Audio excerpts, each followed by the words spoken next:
You're on. Good morning. It's Monday, June 4th. Tucker Road Board of Selectmen's meeting. Let's begin with Pledge of Allegiance.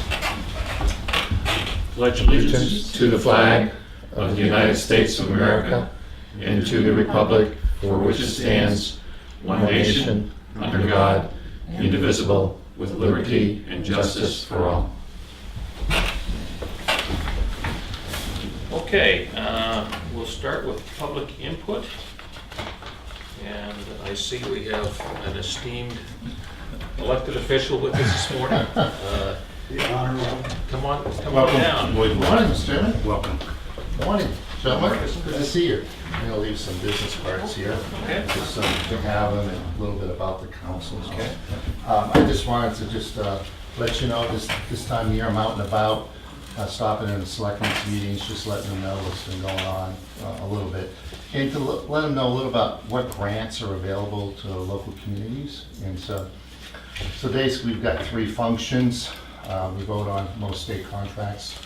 This Wednesday we'll have a governor council meeting. We'll have over 150 contracts that we'll be voting on.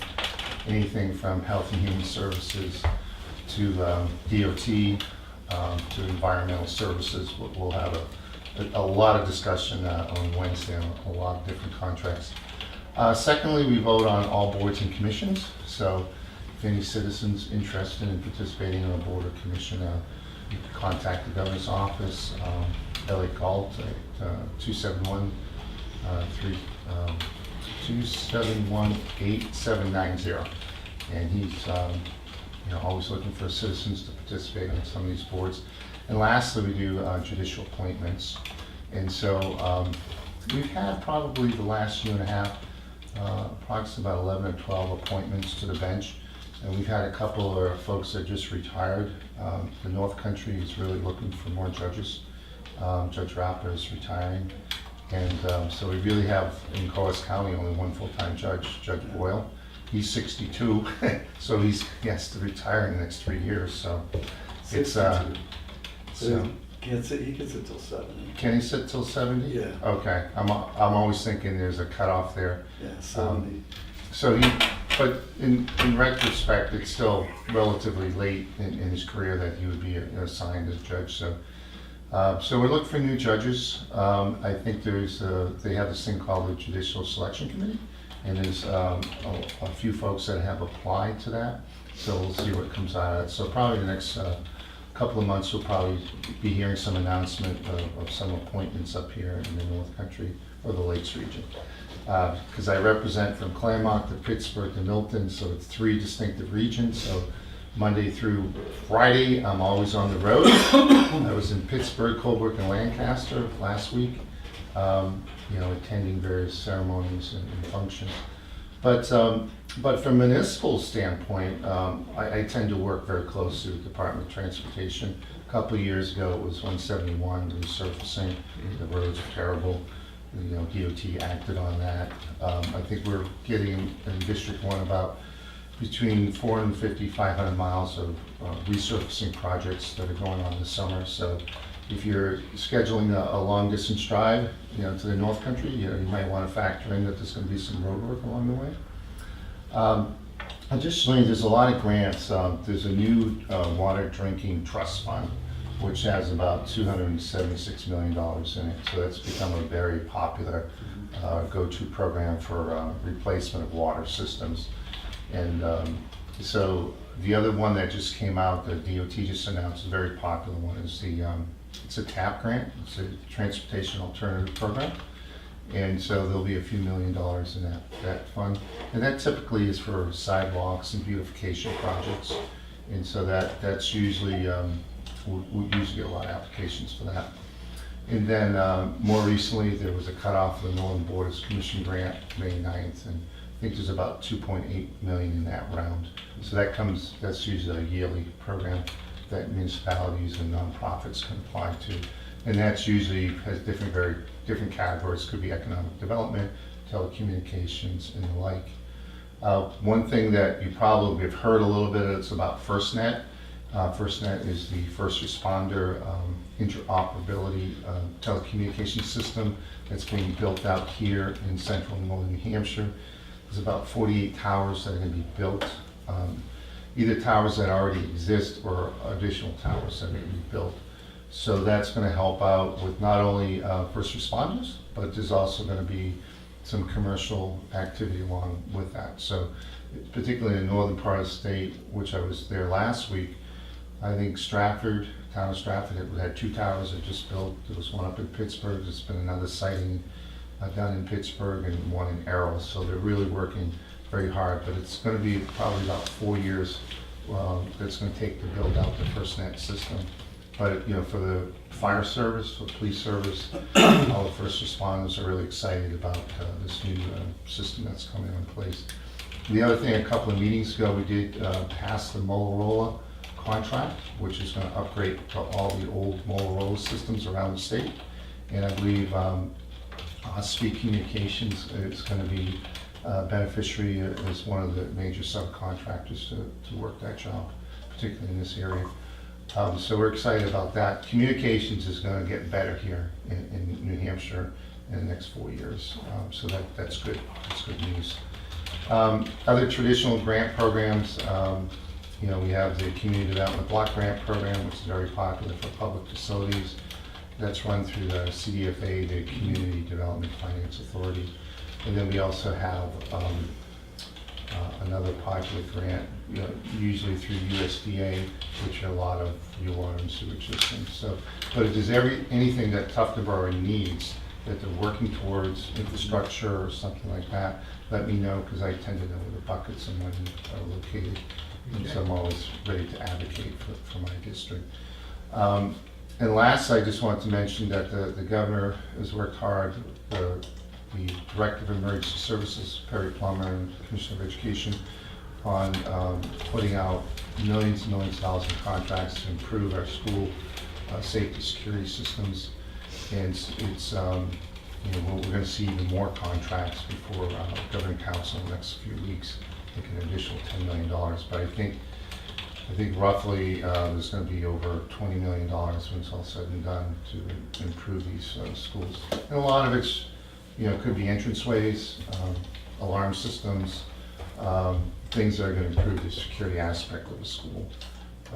So I would say that there's a lot of interest in that subject. I know there's a lot of parental groups that are looking for public hearings on different topics. So I'm always willing to participate. We did participate in one in Lyme, New Hampshire a couple of weeks ago at the elementary school, where we had a full-blown presentation on what this grant money meant.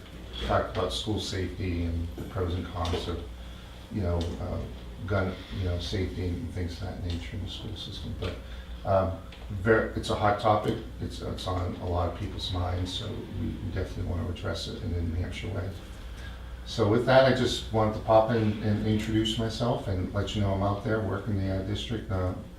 This week will be Monday through Saturday. I'll be at a VFW annual convention in Gorham, and then I'm going to hit the Sugar Hill Festival, the Lupin Festival, on Saturday, which will be a lot of fun. But I also attend the North Country Charter School graduation tonight in Littleton. And then tomorrow, the Mount Washington Valley has a leadership graduation as well for their professionals up in the Mount Washington Valley.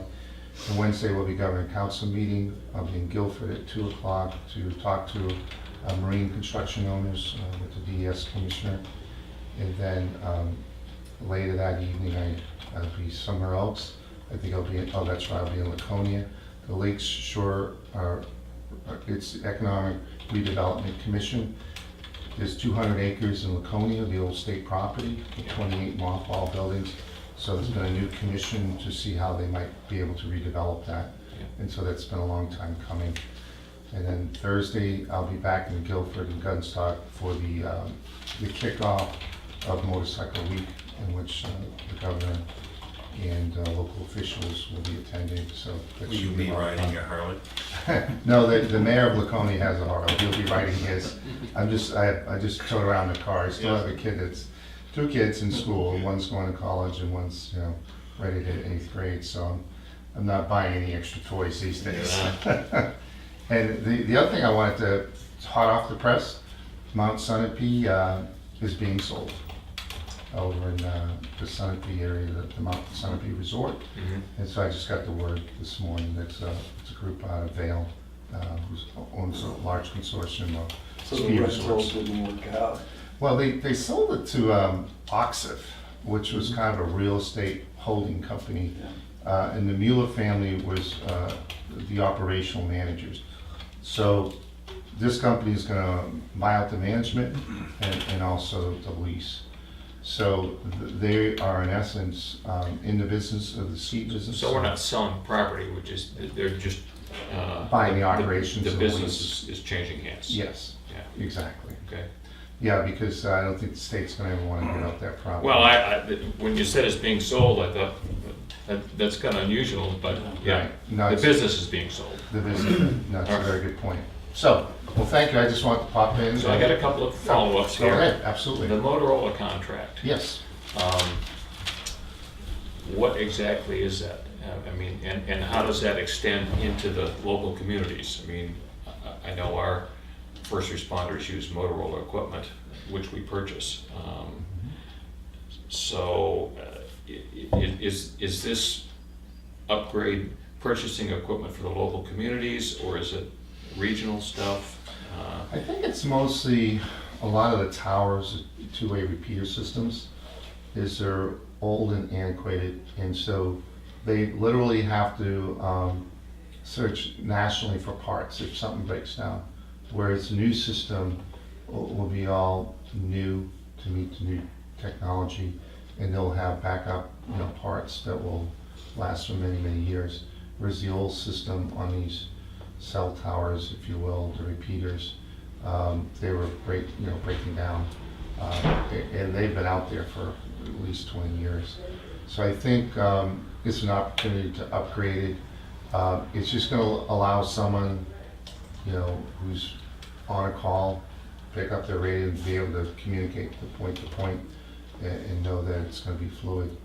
But if you want a full presentation on that, I can get someone here to present it and give a stronger overview of it. Okay.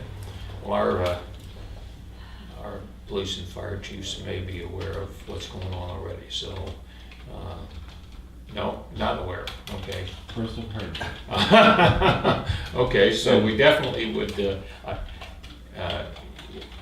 would, yes, it would be good to, What I'll do is later today, I'll email you the contract, super, and then maybe you can give it to the chief, and Yeah. I can kind of dissect it if you have any follow-up questions. I know the go-to people that you can, and I'll put in a couple of point of contacts in there as well. super. DOT. We have a couple of intersections on state highways in Tuftonboro that are, I don't know if I'd say dangerous, but have some issues. And Lloyd and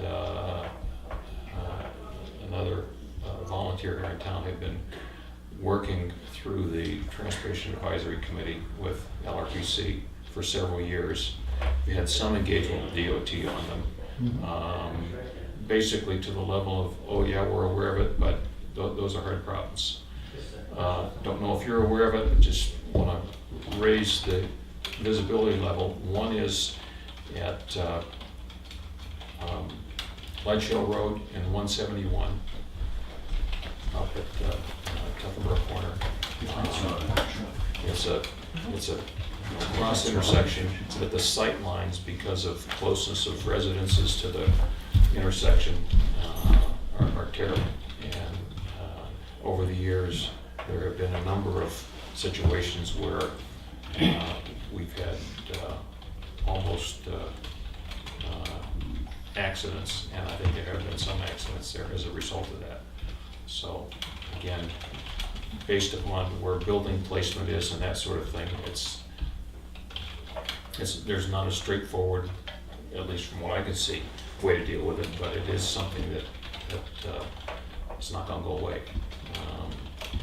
The other one that's problematic is the intersection of 109A and 109 down here toward Melvin Village.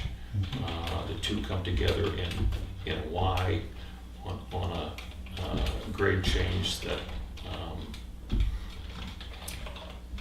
makes it, particularly for emergency vehicles, if you're going from 109A to 109, you can do it going northbound, but if you have to go the other way, there really is no way to swing the corner. And I know, for instance, the state trucks, I've seen the state trucks as they go, if they need to go southbound coming out of there, they end up going up, there's a little turnout up the road a little bit to turn around and go back down. Again, it's not something that there's an easy fix to, but I'd like at least for you to be aware of it going forward. As I say, we've had some response back from DOT saying, okay, we looked at it and yeah, it's a hard problem. So it's not something that's going to get solved quickly, but if there's some way we can keep it on the table going forward and get some folks that know highway engineering and can be creative to. Well, you reached out to the right folks, the Lakes Region Planning Commission. They were just up in Ospey Library a couple of weeks ago. It was kind of a regional meeting. You know, the municipalities just talking about various issues in the communities. One of the things you probably heard in Ospey, 171 and 28, that they're proposing a future roundabout there. Mm-hmm. Because they've had some fatalities there. And I understand the last few years. legislature actually stepped in Yes. and said, we're gonna make it happen. Yeah, And this table here knows of people who died there. right. We're all natives, so. Yeah. And so with that, I think, No, we're not all natives. A couple of us are Yeah, natives. that's right. There's another one right here. yeah, we're becoming exotic natives these Yeah. days. But with that, there's a thing called the, kind of a public safety audit, if you will, which DOT will come in. If you see accidents at a particular corner or intersection, they'll come in and do a kind of an overview safety audit of that location and look at the data and see how it matches up with their resources. And in case of 17128, we've got it, I believe, into the 10-year highway plan. Mhm. So the push is to get it into the 10-year highway improvement plan. That way, it's gonna happen. It might not happen tomorrow, or next year, but it's gonna happen. It's not ever gonna happen unless it gets on the plan, right? Exactly. Yeah. So we need to push the Lakes Region Planning Commission, who are actually the start of the 10-year highway plan process. DOT grabs it first, works with the regional planning commissions, then gives their initial draft to the governor and council, who host different public hearings. What I would propose is the next time that the 10-year plan is in motion, is to make one of the public hearings here in Tufton Borough, so you can address those issues and have all the players in the room with the leading state officials as well. Our next planning meeting is Wednesday. Okay. Sometimes it seems as though something tragic has to happen before anything's done, though. I mean, we've been talking about a crosswalk down at 19 Mile Bay for decades, and DOT's position is, until something bad happens, we're not gonna let you put a crosswalk in there.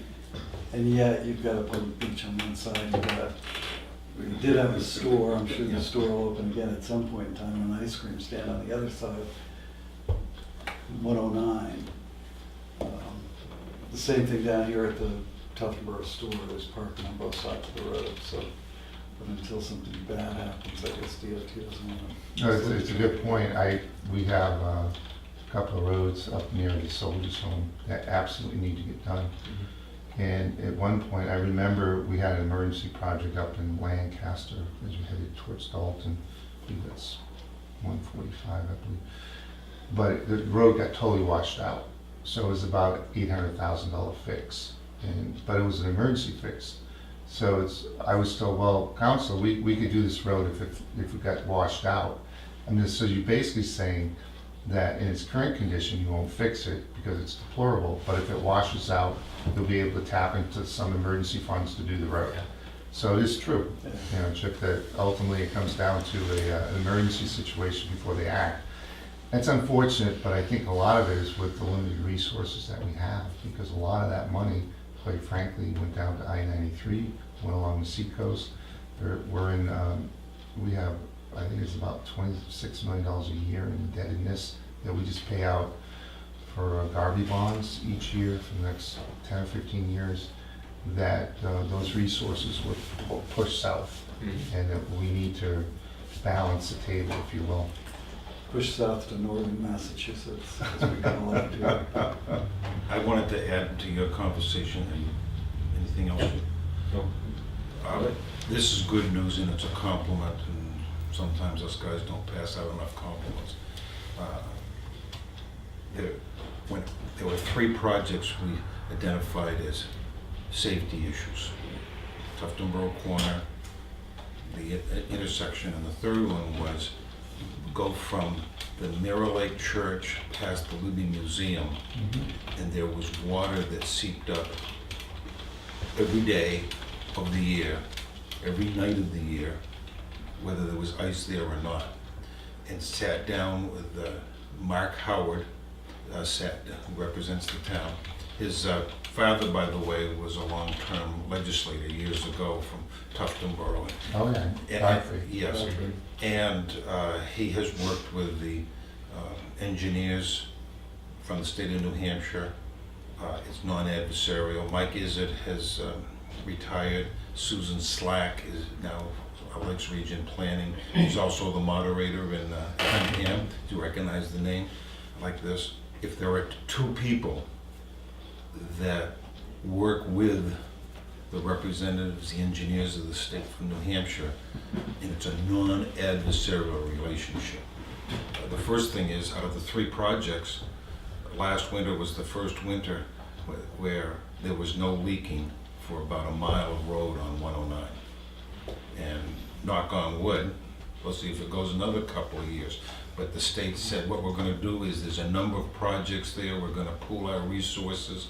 And a simple little thing like Mark told me, it's a lot easier for them to, when they're digging up and moving equipment, is to do it regionally, do it over the summer, and a simple little thing like planting grass. They come in and in 4 hours, Cameron has the whole place seeded, so they know what they're doing. The local guy who runs our, just retired, who's from our state shed here, the new guy is coming in. The guy that I go to is Todd Nason. He's an engineer. He's also the fire chief in Wakefield. You call him up, he walks the issue with you. He's a problem solver, and we're all big boys. We know that the state of New Hampshire has the same issues we have. There's only so many dollars, and how do you invest them wisely? The thing with Tuftonboro Corner is, last year 2 people were almost killed. And, you know, and I say, please don't go, I don't want to say go public, but let's not be adversarial like some other towns are, like this. If you want to walk those areas, sit down with Susan Slack and Mark Howard, I'll make that happen. I realize that every town has these intersections that are tough, so. Well, one thing for sure is the state is growing seasonally. The travel and tourism revenues have been off the charts the last 3 years. As we continue to market the state, as we continue to rely on travel and tourism dollars, we're going to see more traffic on our roads, and so we need to shift our attention on safety, on more road improvement, because a lot of times we forget that, particularly in central and northern New Hampshire. That's where people are trying to get to in most cases, is to visit our, our beautiful lakes, our mountains, our tourist attractions. And the major north-south arteries are pretty good at getting people up this way, and that's great. But as you diffuse them east and west, Go to Meredith on any weekend. right? As you diffuse them east and west into the actual places they're going, as you know, some of those roads are horrendous, so. I did want to mention one last thing. A lot of the communities I've noticed the last couple of months have been getting kind of public asset management grants. So they're $20,000 grants that will go into a community and they'll do all your infrastructure survey. And then they'll see what you have and, maybe help out with your capital improvement plans. We use Lakes Region Planning, pavement, culverts, guardrails. They also have the wires that count traffic. But they're not doing this, the buildings. Right. Right, so, that would certainly be something. And that's run through DES, that particular grant. DES has that. But I just noticed a lot of communities, at least a dozen communities the last couple of months have come in, some various contracts. And Commissioner Robert Scott is the one that could assist the community and, seeing if that's something that you might be interested in or if there's a need there. And I was just gonna say, a lot of times you'll get your New Hampshire Municipal Association newsletters, and sometimes they'll put something in there about certain grants as well. So, but with me, it's what I observe and see as I'm going out and about, and every contract for the most part comes before Governing Council, so I see it all. So sometimes you can steal an idea from another community on a particular funding source by just simply reading. And my last question is, are you getting my newsletters and my? Yes. We are, Okay. yeah. Okay. Yeah. So, I'm going to add something else, and this is Lloyd Wood editorializing. I do not have permission to say this, but we have a fire chief in Adam Thompson and a police chief in Andy Shigori. They're sitting behind you, and if you want to know about radio interoperability and safety, they'll give you the straight scoop in a positive, constructive way. You ought to see the committees that they're on. They don't go public, but they're problem solvers, and I'm biased, but I think I represent the town. We're fortunate to have them that sitting behind you. so while I'm thinking of that, Mr. Chairman, Mr. Chairman. Oh, we switched off here, okay. So the Attorney General, Gordon McDonald, who I spoke to Friday, is gonna have a Northern Three County Drug Summit coming up sometime in August. So I just let people know that because there was a big raid up in Collis County a couple weeks ago, apprehended by over 20 folks with regards to illegal drug activity. And so there is a huge push to have this summit and to try to get, law enforcement, prosecutors and the like to sit down and say, hey, let's start, working even harder on this issue. And so I'm sure everybody in Carroll County, Grafton, and Coas will be invited that needs to be there. So obviously it's the number one topic in the state of New Hampshire. It's continue to fight this scourge of drug overdose. So So I'm gonna put a plug in on your judicial nominations. Just a native who lives in Tuftonboro, Christopher Keating. yes. So if his name comes up, he's a solid Republican, I can't help about that, but he's an excellent candidate. Dartmouth. I've heard nothing but good things about him.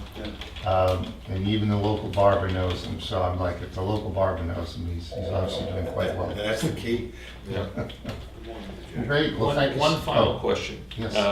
You'd mentioned boards and commissions. Is there a list of vacancies or needs that the state has? So if we have people that might be interested in getting engaged at the state level, is there some place that they can at least look at what's out there that might need? Well, generally, I refer them to the Secretary of State's Red Book, and it's online, and you can kind of filter through it and see what vacancies are there or what reappointments are coming up. I will say this governor has kind of shaken things up. He's tried to put new people on boards and commissions. And so, you'll see a whole new Fish and Game Commission, a whole new different personalities. So he does like to see new blood on these boards and commissions. And so I would just, direct you to the Red Book. I can send you that link when I send out an email to you, to the Tuftonboro office.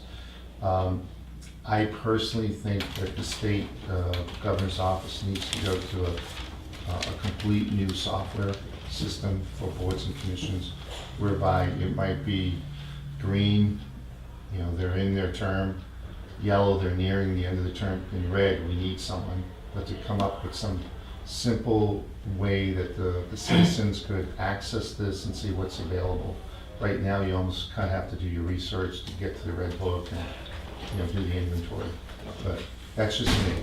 Yeah. And I'm not the governor of New Hampshire. I'm the one who advises and consoles and, There you go. but sometimes, you know, I can try to get my point across by raising my voice, but ultimately, the admin services in the governor's office need to, I think, in the future, create a better system. Well, having that information more available to people, in my mind, improves the quality of folks that you're gonna be engaged in appointing, because it's easier for people to see what's out there where there's a need. We find in our community, and I'm sure at the state level, that it's volunteer engagement that really keeps things going. Well, it's a volunteer government. So Yes. And that's it's, the premise upon which we work. So it's- I know, I've done a lot of volunteerism, and I keep doing it, but I enjoy it. How many years in the current position? Fifth year. I've Who's been- counting? I do. I wake up every morning, I have to respond to my family. And then I was 14 years, 6 years at stateside, 8 years in New Hampshire House. So yeah, it's, you know, you've done a lot of state service, but I think that's what allows me to be able to ramble things, you know, verbatim, because I have that experience level that I want to share with communities and how they might tackle certain problems. So there was a wonderful grant program called CMAC, which is for Air Quality Congestion Mitigation Grant. And typically that goes to southern New Hampshire, but we were able to get a $1.2 million grant for Conway for their pathway project. And so, but that was because of, you know, trying to say, listen, you know, you need to take care of my district. And so there's some kind of proportionality when it comes to these grants that might not fit northern New Hampshire, but they're gonna fit somehow. Because there's too much of the transportation money's upon south. We gotta draw them back up this way. And so if you have someone who can advocate and, you know, make the case and the argument, then that's what I'm doing. I like your moxie, by the way, that's my favorite drink. My grandmother always told me to be a man with moxie. Thank you. Yeah, thanks for having me. Thank you for your service. Thank you. thank you. And we'll be in contact with you. Absolutely, and I've got a homework list here, so that's good. Nice to see you. Good seeing you. Yeah. Yeah, you know, the Red Book doesn't have every commission in it. Which one does it have? I think it only has the ones the governor, the council, it misses a lot too. It's only statutory. I just Anything wanna outside see the local statute, commission. it's not there. You're That right. is, well, My as dream few. job. We'll work on Just that. sampling all the product, right? We'll update it together. Okay. Thank you. They need a tester. That's I'm off to the next meeting. Thank you, sir. Thank you. Chiefs, if you can bear with us for a couple minutes, we'll just, rather than jumping around on the agenda, we'll go forward. Next item is review and approval of minutes from our regular meeting on May 14th, first. Do you have any additions or corrections? I have none on either.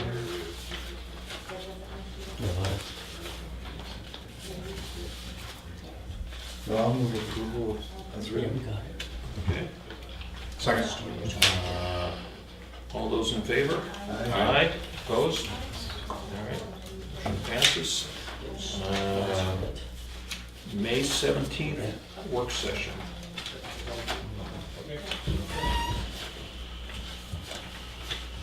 I have none. I'll move approval. Second. All in favor? Aye. Opposed? Thank you. Chief Thompson, come on down. Thank you for waiting, sir.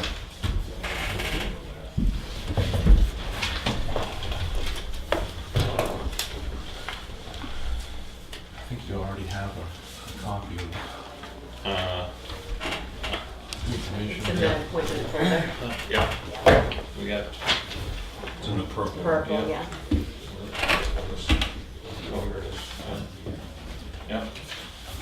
see this? I did. Okay.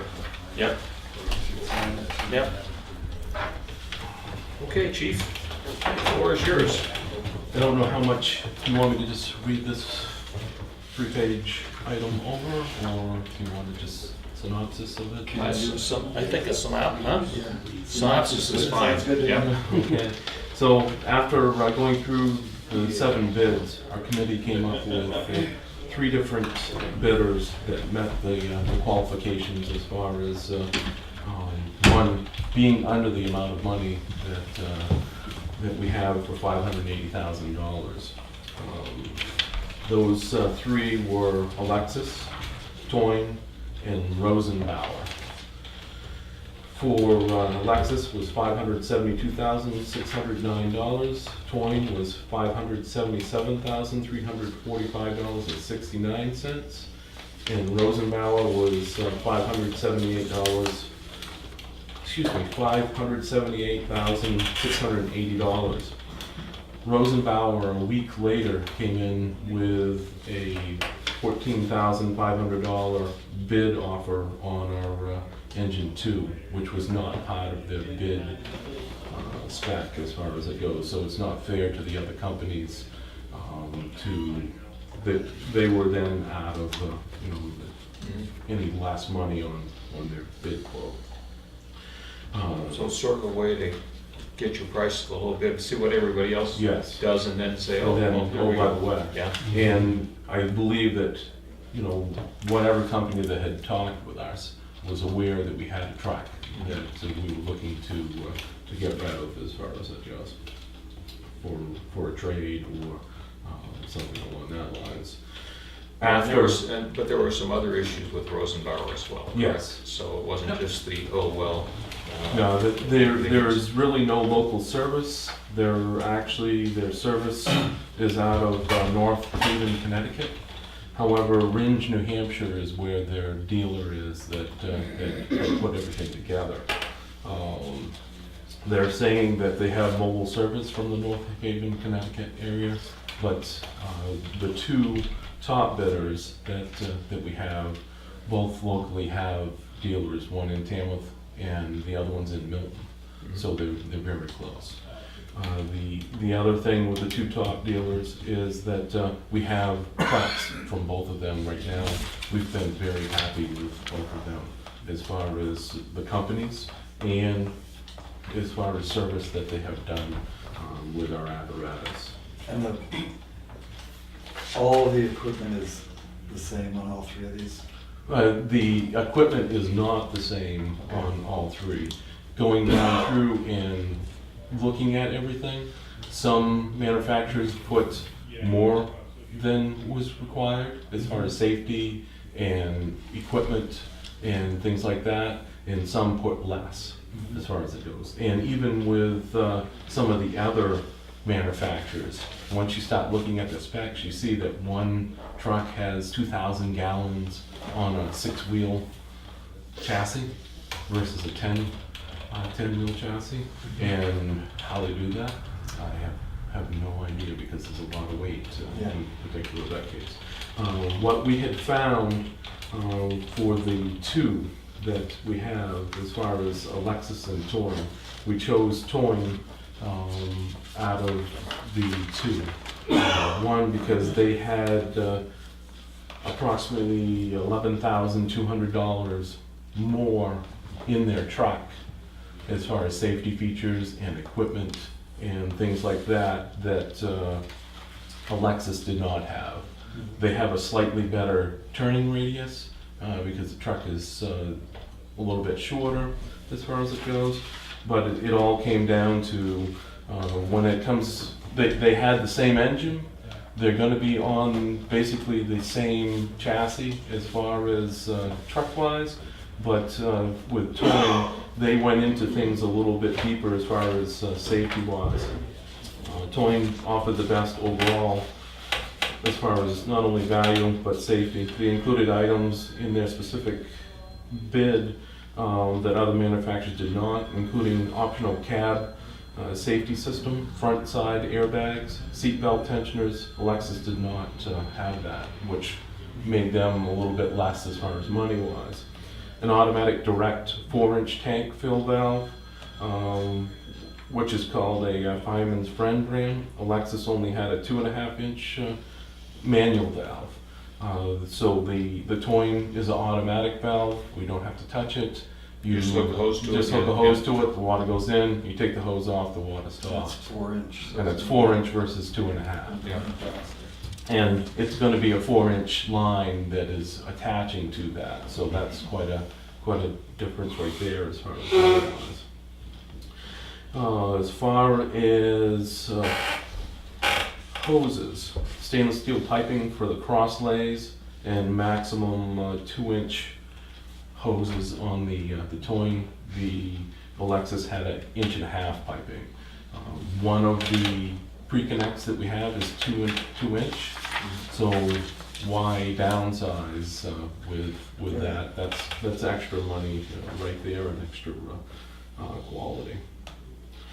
On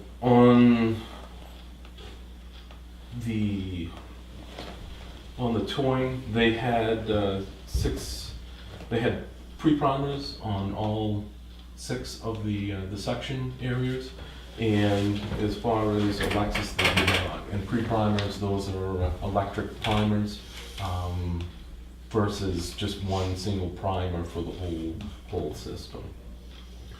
Also, we found that the turtle tile, and by what we mean as far as turtle tile, is that in the bottom of the compartments, you have this plastic tile that has things setting up off of the bottom of the compartments. The sand goes through the little holes in the tile and goes to the bottom and doesn't get on your equipment and things like that. We have that in all of our apparatus. With Toyn, that was put in their bid. In Alexis, it was not. So that's probably $1,000+ right there as far as extra. Alexis did not include this, so it would have to be purchased later. Toyn also offered a full complement of ladders, including a 35-foot ladder. We only require the manufacturers to do a 24. The new truck, when it comes, is going to have a 24-foot ladder. It's going to have a 35-foot ladder. It'll have a 14-foot roof ladder, and then it'll also have what's called an attic ladder. It's a folding ladder. They included all of that in their bid. And they didn't have to as far as it goes. So that's something that, as long as our ladders pass the required tests, we could knock that amount of money out and put it into further equipment that might be needed for the truck as far as when it comes in. The Toyn had the latest LED emergency package. The Lexus included LED emergency lights, but it was older model. There was slightly more compartment space than the Alexis on the Toyn, and with us, we fill every compartment as possible, so more space is always better for us. We've been very happy with both companies, as I said. The finish and the quality for both companies has been a number one with that. But with the amount of extra that we saw in the different things, we went with, because $11,200 cut off of safety features and stuff like that in the other truck. I think that made quite a difference. And the basic chassis you said is exactly the same? Yes. So Yes. wheel and tire size, spring size, all that's the same?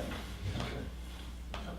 So you're not giving up any? So We're not this, picking up anything as far as that goes. yeah. The one truck, the Toyn is, as I said, slightly shorter than the Alexis by a couple inches, but that's lengthwise. Mhm. The shorter it is, the Is better. that the wheelbase is shorter or the whole truck is shorter? The whole truck. As far as it goes. So the Toyn truck, is that going to be essentially the same as engine one, or? It'll look essentially the same, it'll be on a 10-wheel chassis versus a 6-wheel chassis, because it's carrying 2,000 gallons of water Okay. versus 1,000 So, gallons of water. engine one's a six-wheel? Yes. Okay. And you're not seeing any, It's gonna have a Gladiator cab, which is the bigger, the next step up as far as cab wise, versus what we had as far as with engine one. The reason for the next step up cab is because it needs a bigger engine, and the only way that you can get a bigger engine is to have the bigger cab to fit that engine. It'll have a 565 horsepower engine to make the grades and stuff that we have in town. and you're not seeing an, I mean, this is kind of late in the day to ask, but you're not seeing an accessibility issue with 10-wheel versus 6-wheel? No.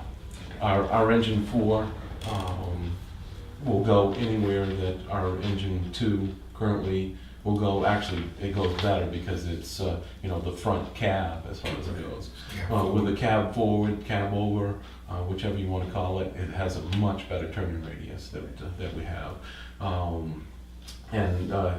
Matter of fact, engine 4 will fit in any fire station that we have that we go mutual aid wise, including Ospey Corner, which is a very cramped station. This truck is going to be about 2 feet bigger, but any company that we saw, they were having problems with making it as small as our engine 4. So that's just the way that things are with today's manufacturers, that they have to have all the different emission controls and stuff like that. So that's where we're looking at. Lloyd? Wearing my selectman's hat, I have to compliment you, Chief, and your staff. Your presentation, your process, and this paperwork here is some of the best I've ever seen. Thank you.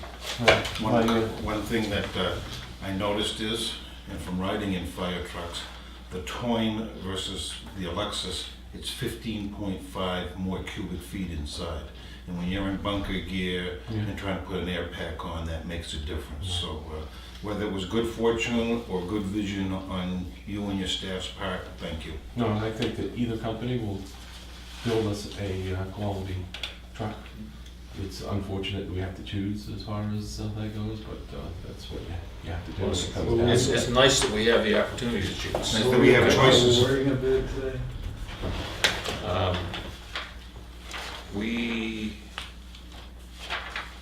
Yeah, I think, Might as well. yeah, absolutely.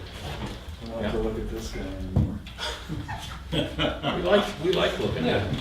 All right. So I'll entertain a motion then to award the bid on this for the 20 year. You got it right in front of you? Hmm? I'll read it out. Yep.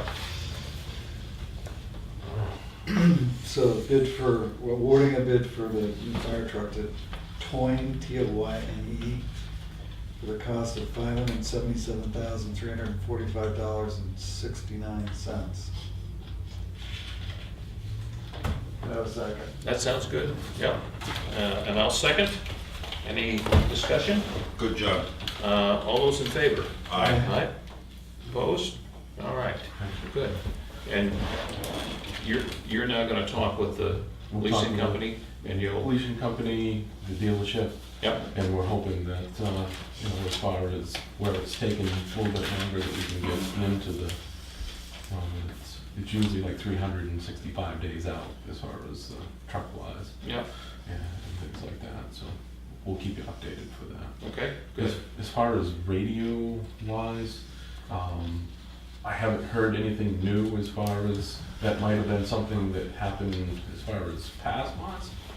Well, I was talking to the chief and he hasn't heard anything new as far as tower wise. Yeah, what Joe said is, if I noted it properly, they signed, the governor and council signed the contract for Motorola upgrade, I think at their last meeting, okay? No, So The net thing. FirstNet. FirstNet. And the upgrade, I thought he said probably would take close to 4 years to fully implement. Right. Well, The first, that's- FirstNet we're aware That- of. This he mentioned after FirstNet, Right. a Motorola I mean- upgrade.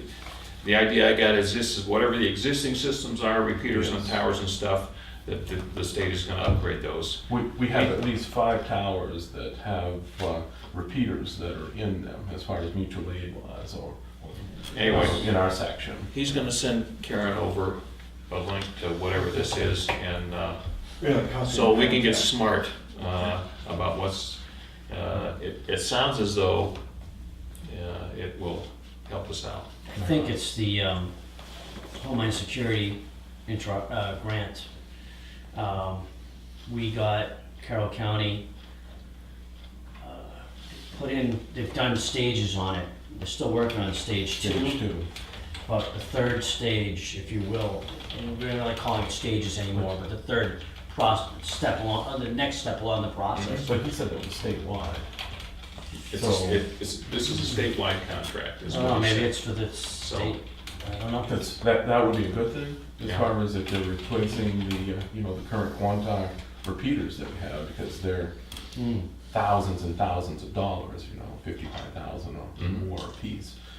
So that would be a good chunk away from what Yeah, Carroll County just got for Yeah. yeah, but grants and help. if I find out what it, let me know what it is and I can find out more, but I know we've got several grants that we've just, I sat on the committee for the Homeland Security grants.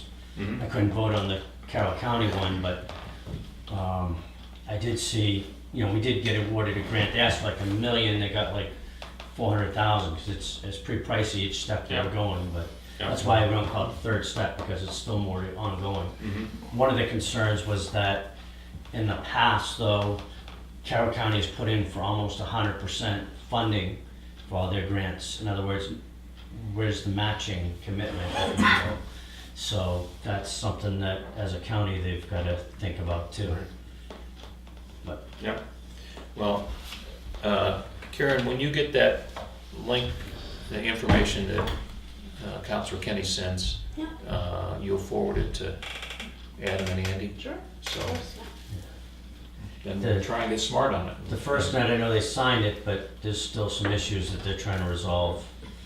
Like the first night air cards aren't CGIS compliant, so if we were to use them, for example, we would have to buy a third-party vendor software that would make the cost even more expensive, so why would we switch? One of the things that he alluded to, which in sort of in passing, was not only governmental, but private use of this system. First night, yes. Mhm. So I think they're trying to offset some of that cost by plugging, Private use. plugging in And that's why- tractor trailers or whatever else is gonna. use Well, it. the Internet of Things, anything that you can imagine, the utility companies for their substations will have monitoring systems. But, and that's why there was so much interest from the various companies trying to do it. One bidder, Rivada, was gonna provide first responders free, because they were gonna fund it all on the business side. AT&T, who got the FirstNet contract, is still gonna charge us commercial rates, if you will. So it's almost the same cost as Verizon, within a few dollar or two, but then to use an air card, even when they get the towers up, unless they decide to upgrade their standards, which they don't sound like they're going to, you'd have to buy a third-party vendor system, which is pretty pricey. So I don't see a whole lot switching over, although there's so many moving parts, it's so secretive that nobody really knows. But there is a penalty if they don't get enough subscribers, so they may have to allow Verizon users onto their core. It's so complex, and it's secretive of the That's stuff. why I don't want to sell. Well, and my recollection is the non-AT&T bidder that seemed to have a great approach. New Hampshire was the only state that was Gonna go with Committing sincerely to it. looking at them, so it's kind of like, That's why they didn't get it, because they couldn't go alone. We Right. were gonna be a loss leader.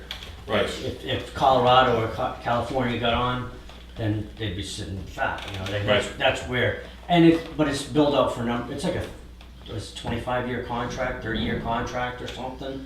Who knows what it's gonna look like then, but all your Internet of Things would go through this, and theoretically it'd be cheap, high-speed internet, at least for New Hampshire statewide, is the theory behind it, but it is what it is. And Executive Counselor Kenny has some radio experience. His brother has a radio company. And we pay them money every year at the county yeah, for use of their sites.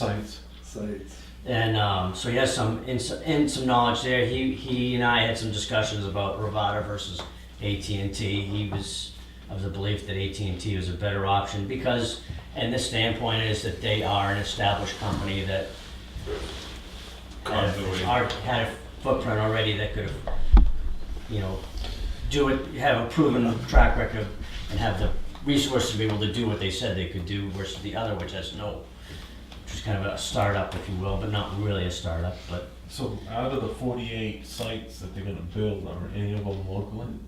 they're not really saying they're supposed to give coverage in the north, but they've got several years to do it, and who knows? We'll He was see. talking Errol, Right. all those Colebrook. Colebrook and those Yeah. areas, but I didn't hear anything south. Well, the Right. problem is their map in this area shows they have good coverage, so they don't need to. Yeah, there's So better cell phone coverage in South Sudan than there is in California. Yes. Sure. I want to be sensitive how I phrase this. I think we're facing an issue that impacts the fire department and the police department all the time.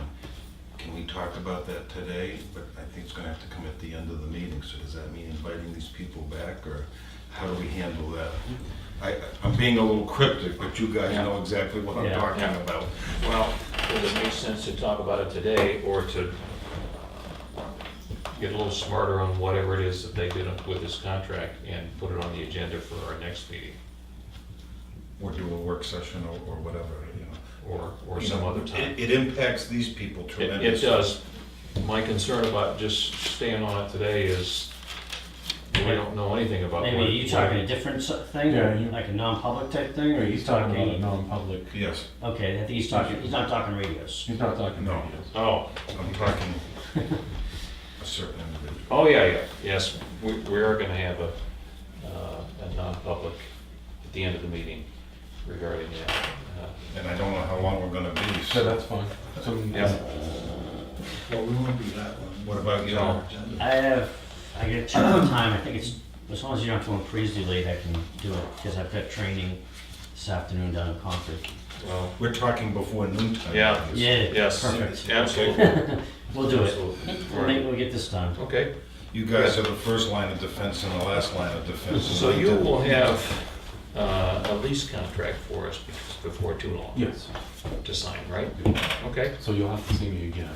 well, Chief, speaking for myself, I'd be happy to see you at every meeting. Absolutely. Yes, very good. Thank you very much. Thank you. Thank you for all the hours you put in on this. No, my guys put the hours in going through page by page. Like they say down south, we'll see you all later. Yeah, Thank you. So this will be a purchase lease agreement as the other was. As voted on at town meeting, does. Okay, that was it. If it ain't broke, like this. okay, Chief, Chief Shigori. he doesn't want to take much time, but he brings up the parking ordinance. Yeah, really. Well, I think there's some work, I sent an email to Rick back on his stuff, and I haven't heard back, so maybe we should wait for some answers. Okay, I don't know. yeah, well, I see that he, There's a few things he made like 3 or 4 kind of changes that I think we need to talk about. One of them I'd like to talk about with him, not in a Yeah. more Okay. public, open setting. I just have a couple of comments. We're into the summer season, and I'd like to move it along without leaving something out. Yeah, The other thing is, I think you were gonna get the RSA, so we're on, that allows us to take what action?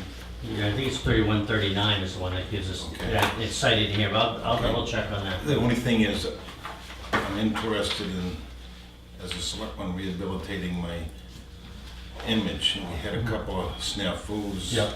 that I didn't pay full attention to, so. Okay, thank you. All right, so you, I sent two things, I think there's a third I need to get back to him on. One of the things, he added motor instead of front of vehicle for the definition. Right. That is a problem in my mind because vehicle is a broad thing, motor vehicle is a narrow thing. And then he includes trailers. Well, trailer's not a motor vehicle. There's no motor on a trailer.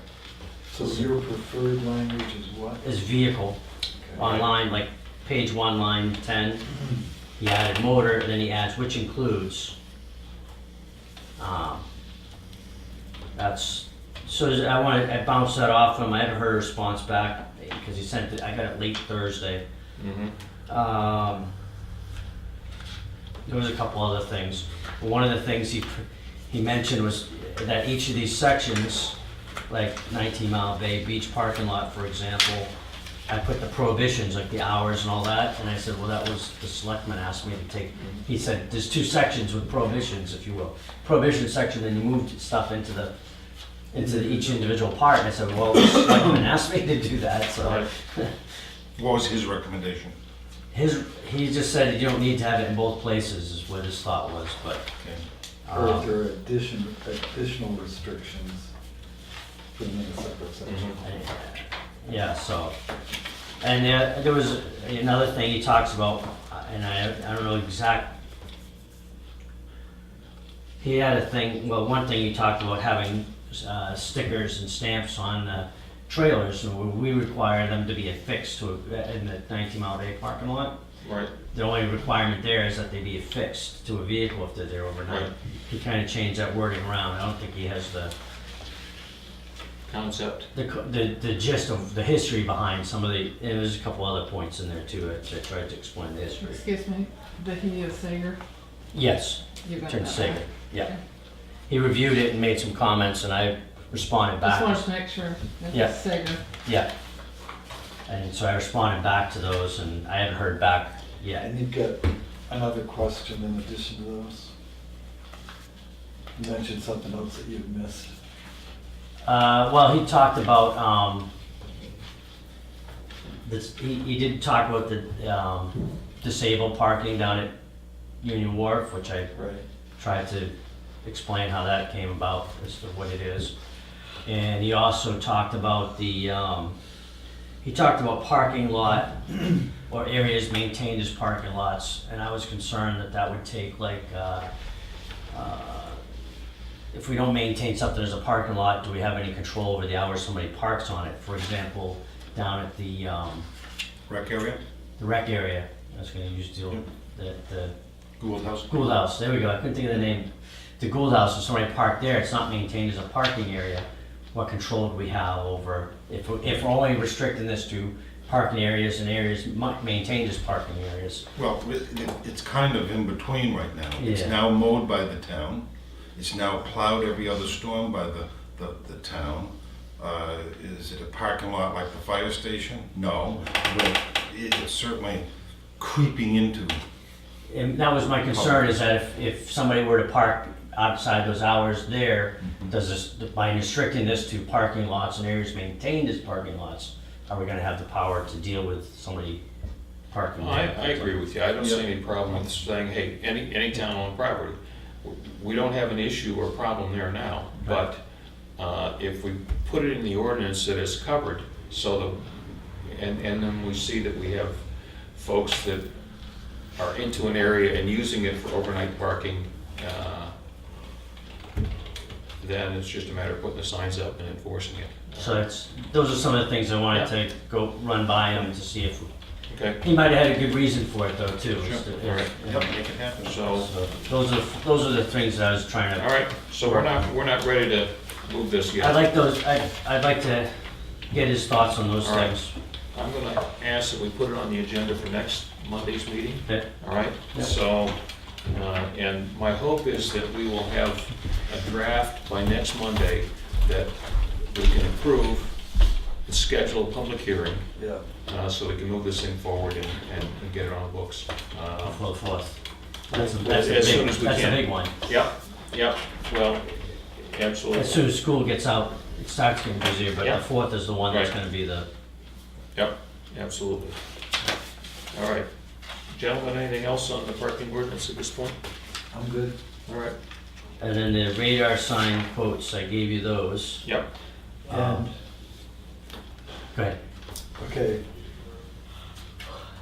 Where it says cloud subscription after first year, what is that telling me? Is it, That the There's soft, a- that's there's the an information, there's an additional charge annually after the first year? yes, Okay. if we wanna maintain the cloud-based, And is there an Software. additional, where it says software included, are there no additional charges after the first year? that is my understanding for the other two. It just says the software is included. Elon City said the software is free and updates are free. Say So and Traffic Safety said the software is included. It doesn't say about updates, but I'm gonna presume we're gonna be okay once we get it. Okay. But so it should probably be the same, but I know Elon City made a big deal saying updates are available. Many of them do offer a cloud-based as an addition, but the all traffic solutions, it's really cloud-based, and they intend for you to, you don't have to do a subscription down the road, but you're kind of limited as what you can do if you don't Okay. do it. So it's not as a robust a software system if you don't maintain that cloud-based system. So you have 4 quotes here, and what direction do you head in? I think Elon City, because with the shipping, I've asked Traffic Safety for what the shipping cost is. I've not got a response yet. I can check right now, but as of last week, I had not got a response. Because that's the make or break. Elon City was $150 for shipping. They all want to go by freight carrier as opposed to like, I don't understand why, because it's a $20 package. I don't know why you can't ship it with UPS? UPS, but yes. I have a couple of other questions. No, nothing new on the, Okay. The surrounding towns are using what vendor? I don't know, to be honest with you.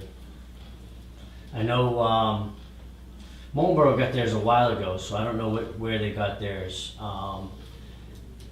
Center Harbor's got a newer one. I do not believe they have the Elon City, because it's kind of a distinctive roundish box. Not roundish, but it's How difficult is it to find that out? 'Cause, it's not difficult. you know, if you were the neighboring chief and I I was did the ask, chief here, yeah. I would say, knowing what you know now, would you buy Bozo? Well, I did talk to the Center Harbor chief, and I didn't get what model it was. I don't think he could remember off the top of his head when I asked him. He told me he got a couple of them, it's Marlboro got them a while ago. So I don't know who they used. And which one has vendors that are in New Hampshire or nearby? I don't think any of them. Because that's a problem, right? They're all Concern. ship them away or. Yeah, find an address and then. Right. And the next thing is, what's the useful life of? They all have like a 1 to 2 year warranty on them. Useful life, I do not know. They all, obviously, in their promotional brochures talk about a lot of places use them. I know Elon City, that's about what they do. I mean, they have worldwide, they have a bunch. So these are movable. Yep. Storable. So, Their signs are about 2 foot by You 2.5 hang feet. it on a signpost. right. Yeah. You have to put a bracket. That becomes an issue because the brackets cost money. If you're gonna leave a bracket someplace Yeah. and not have to Right, bring the bracket with them. Right. bring the bracket down every time with wrenches or How something. labor intensive is it to install it and then go pick it up and move it and? Well, that's what I'm saying. If the bracket's pre-installed at some places, then it's not too intensive. It takes like 5 minutes. You put it up and you're locking it on. If you have to start installing, moving the bracket, you have to undo bolts and move it. And are these solar powered? These are not solar powered, they're battery powered. I think the problem with the solar, that's more for a semi-permanent location because they're heavier. They're almost the same cost though, because what you do with the battery powered ones, you have extra batteries. You can charge a set of batteries while you're using them versus the solar, which is longer term. It was kind of a trade-off. I felt that the easier to move, smaller sign, because with these, you can put them underneath the speed sign. With the solar, you gotta be cautious of where the solar panels go. You can't necessarily put them underneath the speed sign, right up, buttressing up to it. Is the bracket cost similar or? No, some of them are $50, some of them go up to over $100. So The Elon- Elon City has 2 brackets, including with it. Okay, I think the others are just 1. and how much are their brackets? I think they're 50. I believe theirs were 75 each, but there was so it's $150 for the 2 brackets, I should say. The others were like 50 for the. I think all traffic was 50, and they all come with at least 1. But The other question is the road agent gonna have to go pound a post someplace for you? or- I wasn't planning on it. I was planning on Using the speed Put- sign? putting putting them it up on the speed signs or existing street Yeah, signs. okay. But you're That gonna was my want more plan. than 2 brackets, it would seem, I don't know. Are there more than 2 places where you'd like to put this? No, but I think I'd like to see how it goes with the 2 brackets. If I need to, I could always purchase more brackets down the road or move them if it doesn't work. But I thought having 1 was probably not the most practical idea, but having an extra. Does this record the speed? Yeah, they all have software that will give traffic counts. The radar trailer only gets people coming at it because you don't want to give speeds up for somebody going away that's actually somebody coming at it. This gives counts both ways. It doesn't give you classes of vehicles like a tube counter will give you, but they all have cutoffs, so you can, somebody can't race and see how fast they're going. It's going to cut off the screen of blank. The Evolus actually gives you different colors, though. Like you can actually say, if they're driving within the speed limit, you can have a message come up that says, great. If you have another message, if you're like a few miles over, it could say, be careful. Then one that goes over, it can actually change the messages and change the colors, whatever. Some of them don't have messages. And how much money in the budget? I believe it's $3,300 is what we budgeted, because that was based upon the say-so bid that we had. And on all of these, you're programming them from your office?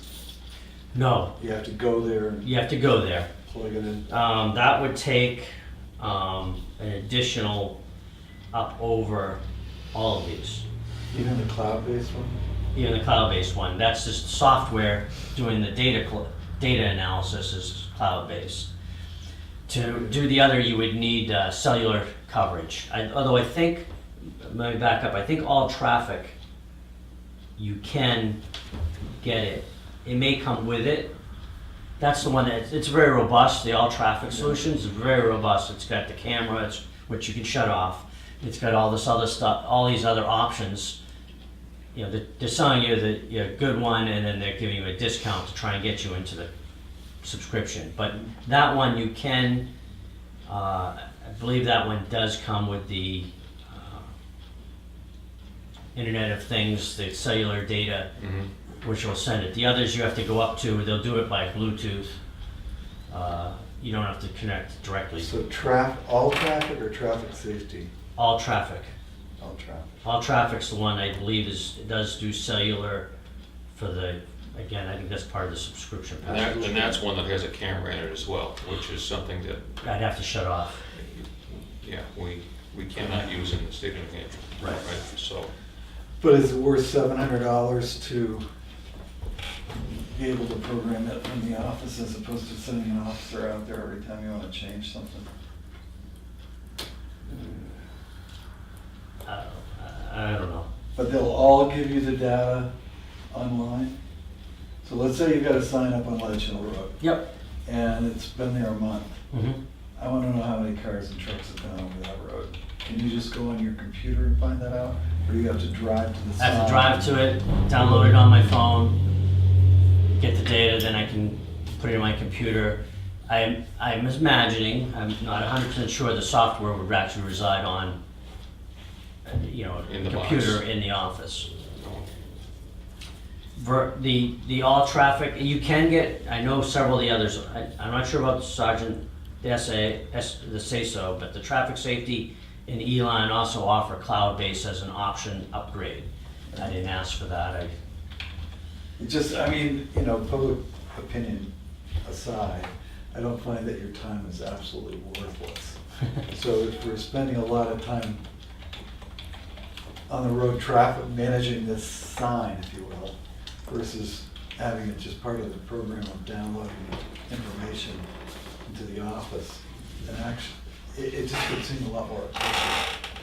Well, that is the one thing with the all traffic, that more expensive one where it does do it through cellular networks. That's nice is you also can have, I believe it also has like an alarm in it if it starts moving. You know, somebody does defeat your security system. It will also alert you to that. But I don't know, that's been an issue in Baltimore or Center Harbor or Holderness. They're mounted, they're AC driven, but that's, I guess I can get an answer on the what it would cost for the extras. Yeah, Lloyd? I want to move this along. The dilemma I have is we're a number of months after town meeting. We're now into the busy season. I want police officers out there doing police work. I want the devices that you have that slow traffic down. You had the radar trailer up in Melbourne and it made a difference. The people told me that. I'm prepared to make a decision today. I'm going to say Larry, the cable guy, get her done. But I'll only do it with the board's permission. Well, did you have I mean, are you gonna go with the chief's recommendation? Yes. I have a bunch of questions, but you know, we need to slow the traffic down, especially on Durgan Road. Well, and I guess a further thought is that every solution has its pluses and its minuses. This is a box that we're going to purchase. I envision it not as being the last box that we purchase if it works out well. That maybe next year you'll buy another one, and so now you get a couple of them in different locations.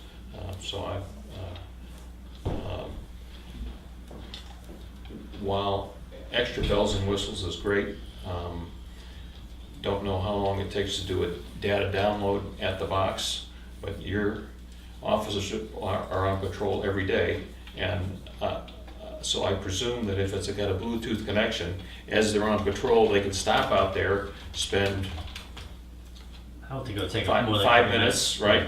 Get the download, bring the data back. Yeah, it's not you or the sergeant sitting in the office and looking real time at what's going on up there, but it strikes me as more user friendly than the trailer we have already, and easier to move from location to location. So And available in more locations. The trailer, we have to find a spot where we can set it up just right. Safe, yes. Yep. It's safe for us and it doesn't block the view of traffic, people going out Exactly. driveways. Yep. That's spent a lot of time trying to jockey that thing around to make sure it's in good spots. It does a good job. Isn't but it it's- interesting how something that's the size of that trailer, which is not huge, right, can really interfere with lines of sight as you pull up intersections or somebody's trying to get out of their driveway. Yeah. So are you, is that in the form of a motion? I will make the motion. Okay. Well, Mr. Chairman, I move that we instruct the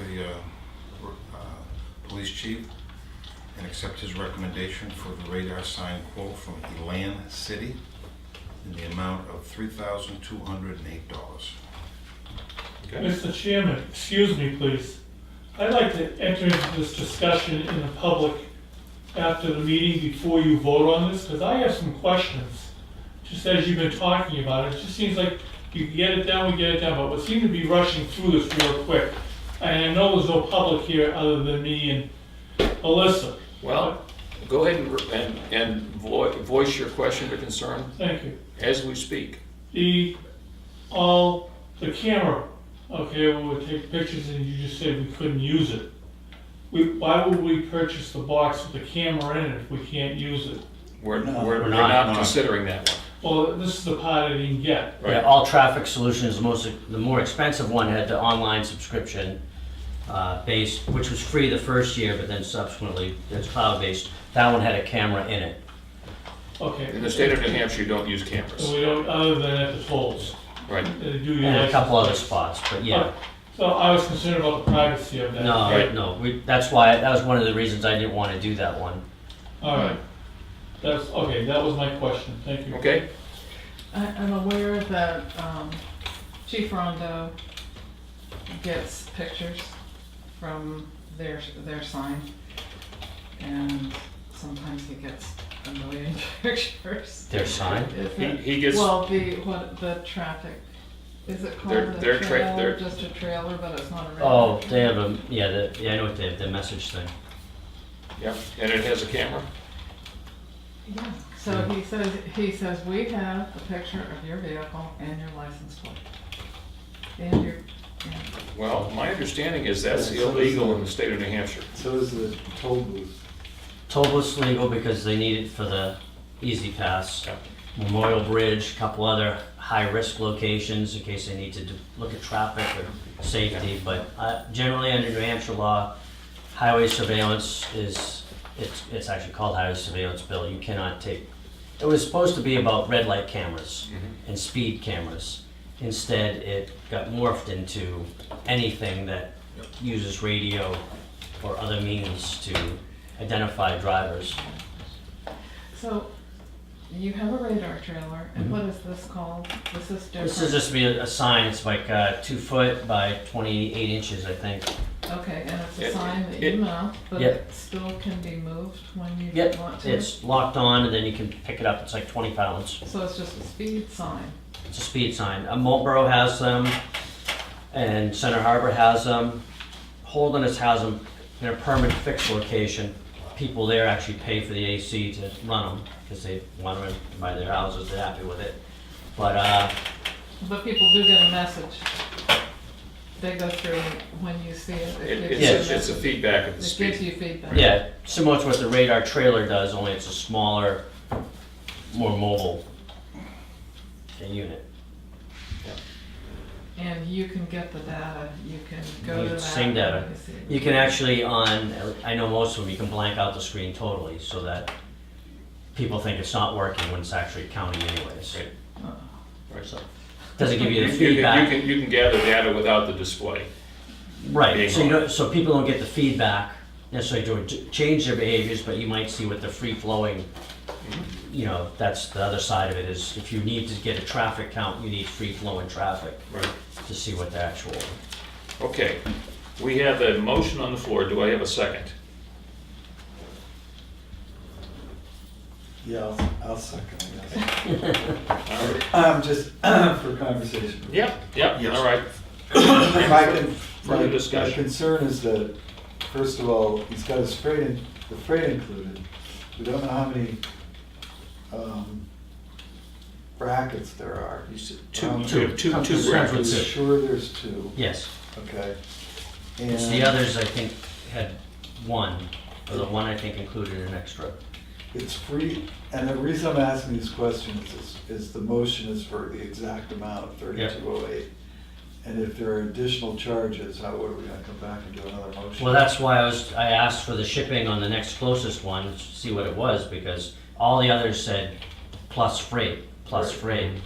But I'm and- thinking if there's additional software charges or whatever that you might need, Not that I'm aware of. okay, that's fine, That was my concern with the others. Every one of them, when I looked at their bid, it said, yeah. it's ground freight at buyer's expense, and I'm like, well, this other one included it, so now I'm apples and oranges. Yep, So then I tried getting the same thing from traffic safety, and And the other, and this is just an editorial comment, it's a big country, and it has big weather, and it's different everywhere, and we're in New England. Are there companies that build more robust machinery? Would it last longer? So that's the only other question I would have. That's why I asked the question about, do we have neighbors that have one brand over I mean, another? I'm fully aware that we need to move forward on this, but I think that has to be in our mind. We don't want to buy something that's great in Georgia, but not so great up here. Would you like to see this tabled for a week? No, I'm fine. 'Cause I'd be agreeable Table, to that. nothing's gonna change, so. I mean, you get to the specs if you wanna look at them, I mean, they did give all nice little Well, brochures. you've looked at all four of them, and your recommendation is to go with the Elan City unit, correct? Yes, So, We go. I think All right. it's free, it's lifetime updates, it's what they do, they don't do, Say-So does lots of other A stuff. catalog. catalog, Of yeah. police equipment. Well, I think they subcontract it out to somebody, they may get them from the same as traffic safety for all I know. From China. All right, so we'll take a vote. Yeah. All those in favor? I, Opposed? Okay. Thank you, chief. Before you leave, I have a couple questions. Okay. What's the status of the radar trailer? It wasn't working for a few days and it's been moved. Yeah, well, it wasn't, I went to check on it, it wasn't working. I flipped the switch, it started working, so I left it, then it stopped working again. I brought it back to charge it because I was gonna move it someplace else in town, and it wasn't working, so we're charging it, it should be going out this week again. Okay, how old is that?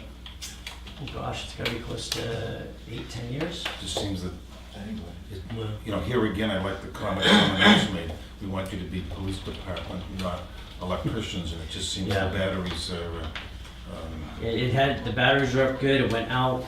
I thought with these longer days, the solar panel would have kept them up pretty good, it had in the past, especially out in the open where it was. For whatever reason, it didn't. I'm gonna check it out, hopefully, last year when this happened, it didn't charge up again. We had to go through this, it basically was sat because even when we plugged it in to charge it, it didn't charge. So I think it's the controller. At budget time, I'm Companies. gonna ask you, do you need to get an estimate to send it back to the factory? Because if we're gonna continue to use it, it needs to be a functional piece of I equipment. get the factories, so the people that are factory trained to maintain them are the ones who say this is what the problem is, so I did it, or they fixed it. So that's who's fixing, is the factory certified technicians, so I gotta go by what they're saying, but it's frustrating when Well, it might be the charger unit itself, not the, Well, I'm of the opinion I want to help you with your safety equipment. Change the and subject. I think though honestly, going forward though, I'd like to see, rather than the money one of those things costs, unless we were getting one that has messaging that we can change, like what Wolfboro has or Moultonboro has, which actually have, traffic closed ahead or something like that, I wouldn't go for just another radar trailer that just does radar. It doesn't do messaging. But you can't get the grants for the messaging ones, that's the side effect. But to me, if we're just gonna do radar and nothing else, I would Buy more of these boxes. buy one of these boxes. They're cheaper, easier to move, you can put them up in more places. That to me is more practical long-term. If you just want traffic counts and radar, if you want the actual, if you're gonna go with the trailer, you might as well do the messaging like Wolfboro or Moultonboro did, because to me that has so much more practicality in events that you can't plan on, if you will. Yeah. But Well, anyway, when the trailer was in Melbourne, I'm here to say it was a positive thing for the police department. No, it was good. And it slowed the and traffic. hopefully it's charged up good and it's gonna stay charged, because I wanna move it someplace else, where it won't get as much sun. What? Anyway. To shift gears, 3 people from the state told me that the no parking sign opposite John Sims, the request has to come from the police department. All right, I've been busy with some other stuff. And then I so- asked them, 3 of them, can I get a nut and bolt? And I'll take my step ladder and I'll put the sign that's been upside down here for 2 months. Oh no, that request has to come from the police department. They drive by it every day, those guys, I mean, you'd think that, And these 3 people are like you, they're nice people, they're not adversarial, but I would think they would go by and see their own signs are gommed up and they'd wanna fix them, but. It's a different Well, crew. and I guess, Sign crew has to do it. Give me a shovel to lean on. yeah, the other thing is, you were gonna talk with them about, I gotta do the bay part too. yeah, Yeah, and we're hard on the decision at this point. it's the So sign you group. can, down there, they could kill 2 birds with 1 stone by taking the extra sign that's Put it up the other down way. there and put it up where somebody's been parking again. With 2 dead birds, we might get a crosswalk. with signs, I believe it's gonna come out of Jim's budget, but at some point, when these parking rules go in, there's going to have to be some Signs signs. done, yep. Can you and he work together so we can order them or, Yep. or whatever, so, like that. Total another incident. Back on the 12th of May, I asked you about an incident that citizens had come to me about. It involved some type of gas leak in the Bay Road area. The police were reportedly involved and had an individual flee the area who did not stop for the police. At that time, the case was under investigation. Would you research that and get back to us in written form of what information is available to the public? Right now, nothing, because it's up at the county attorney's office for review for possible indictment. But so Well, it's, can you have the county attorney let us know? The public has a right to know that. not with something that's ongoing and it can't jeopardize the. But I understand it needs to be properly vetted, so, okay? Okay. How are we gonna try people in the court of public opinion if we don't have this information? Oh, I forgot about that question. At the same time, I asked you two other questions. Yeah. In a number of previous similar conversations, there was going to be some type of system developed to brief the selectmen on a weekly basis. Is this still a work in progress, I assume? It is. It's Okay. yeah. Number 3 is there was an offer to come up with a weekly summary of police activity. And I can remember this gentleman here saying that you have a number of police chiefs that you deal with, and you were going to come up with some ideas that you could borrow from other towns. Do you remember that conversation? I do not recall exactly that one. I thought we were talking like a weekly log type of a thing. That's what I was Yeah, talking okay. about. Okay, yeah. But I'm flexible. Yeah, no, okay. Okay. Thank you. Anything else? I'm good. Okay. Thank you again for your When efforts. you'll contact me for when we're gonna go back to Yes. the non-public. Yep. Thank you. And All is right. Adam still around or? Yep. Okay. So let's move to the signature file. We have a number of committees with individuals who are coming to the end of whose terms are ending. And I have here appointments for Carol DeWitt and John Libby to Parks and Rec, George Getman to CIP, Raymond Everest, Larry Gill, Mark Howard to the Conservation Commission, Alicia Getman, Robert Tapp to the Board of Adjustment, and Ellen Watts to the Milfoil Control Committee. So, I'll move we sign those. I will second it, and under discussion, Ray Everest was to complete a term, it wasn't for 3 years, correct?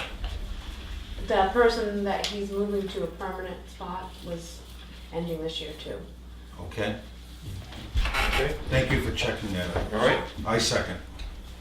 all in favor? Aye. Opposed? Okay.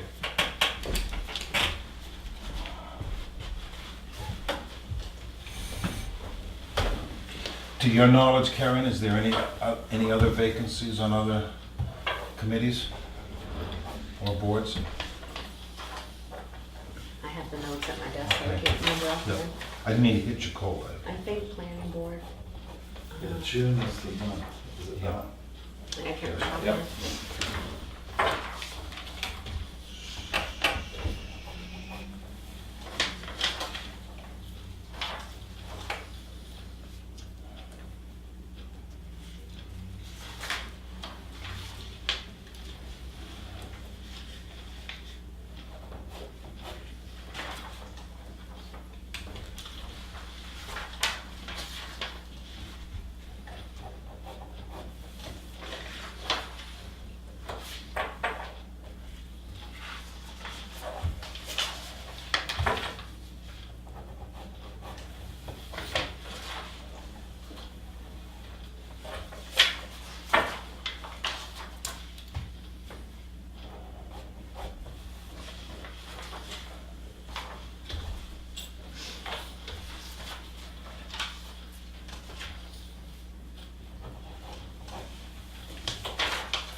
Karen, do we have any individuals that are completing terms as members of boards or commissions but not being renewed? Yeah, I do have this, I have Okay, those at my so, desk if you'd like. Uh, We ought to send them Thank you, Louis. thank you letters for their, Oh, That's a good for their good point, okay. service. Yep. And maybe we can work on those for the next meeting. Sure. Get those ready to go. So, as I mentioned earlier in the meeting, it's people willing to step up in the community to be Yes. involved, that make our government work. Yes. And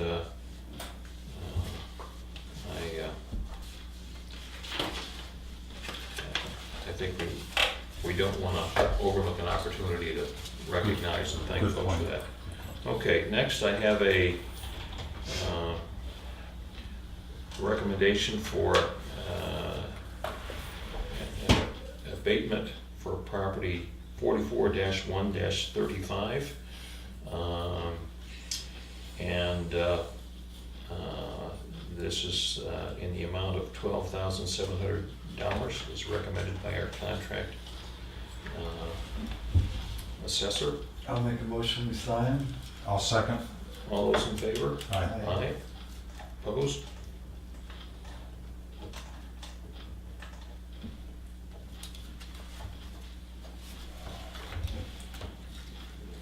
Next, we have a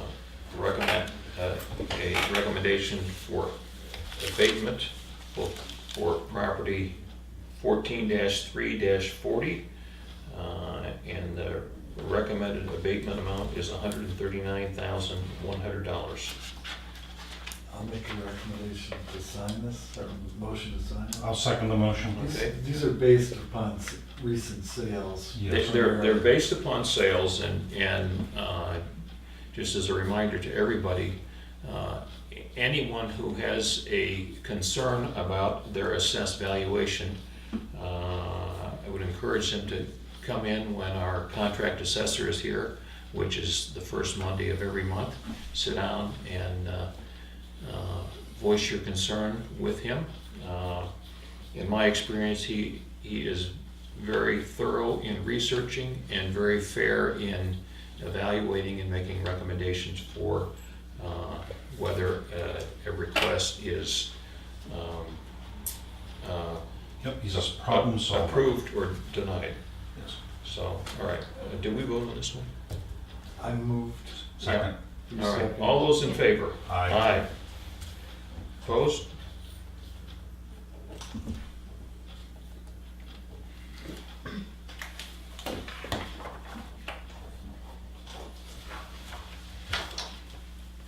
Next, we have a contract for portable restroom rental. This is for the Pier 19. Is that right? Okay, is this at the beach? Yes, I'm sorry, one at Melbourne Beach and one at the town beach at That's, I think that's Yeah, right, yes. they have it each. 19 Mile Bay. Okay, and it's our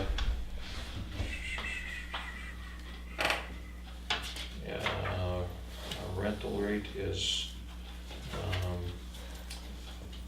$90 per month for the regular unit and $125 per month for the handicap unit. Oh. Do you know where we're putting which one? I don't. Okay, I think handicap's at the beach. okay, all right, I'm not sure, but. all right, I'll make a motion that we sign the contract. Second. okay, all those in favor? Aye.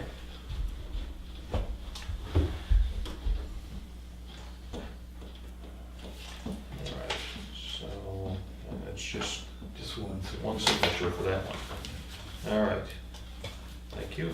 Thank you. Next, we have maintenance agreement with Porter Office Machines Corporation for the printer in Selectmen's office. And This is what we discussed last week, I think. Yeah, so they're all cleaned Yeah. up now. Or 2 weeks ago.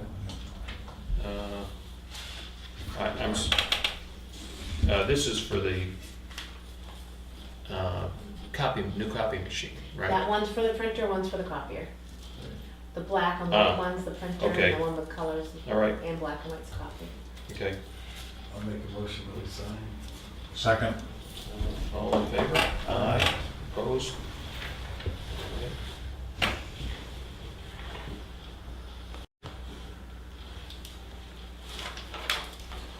Just need your signature. Just needs one signature.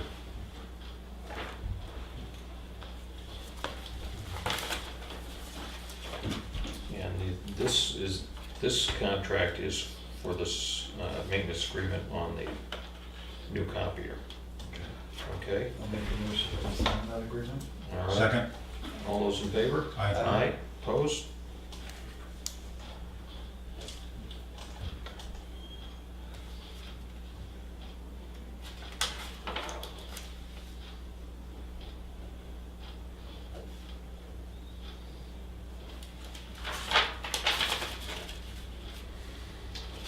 All right. Next, we have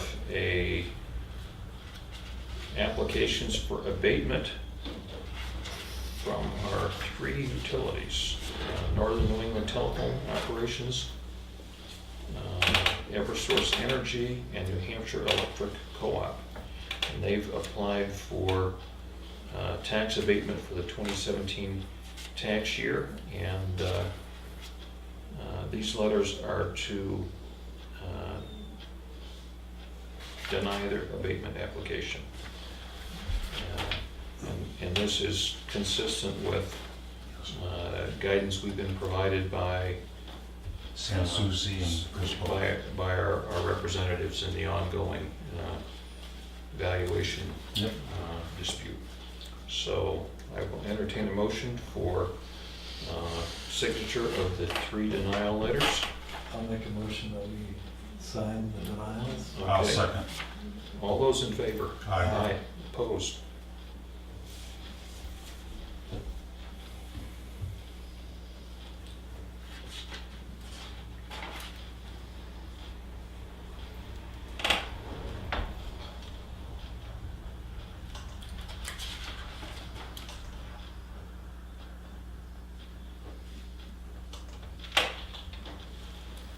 I think that's all the places there.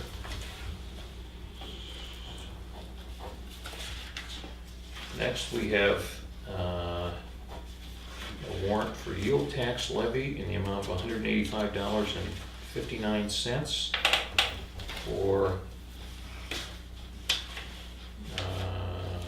PID 6-2-20 through 6-2-23. I'll make a motion that we sign that. I'll second. All those in favor? Aye. Opposed?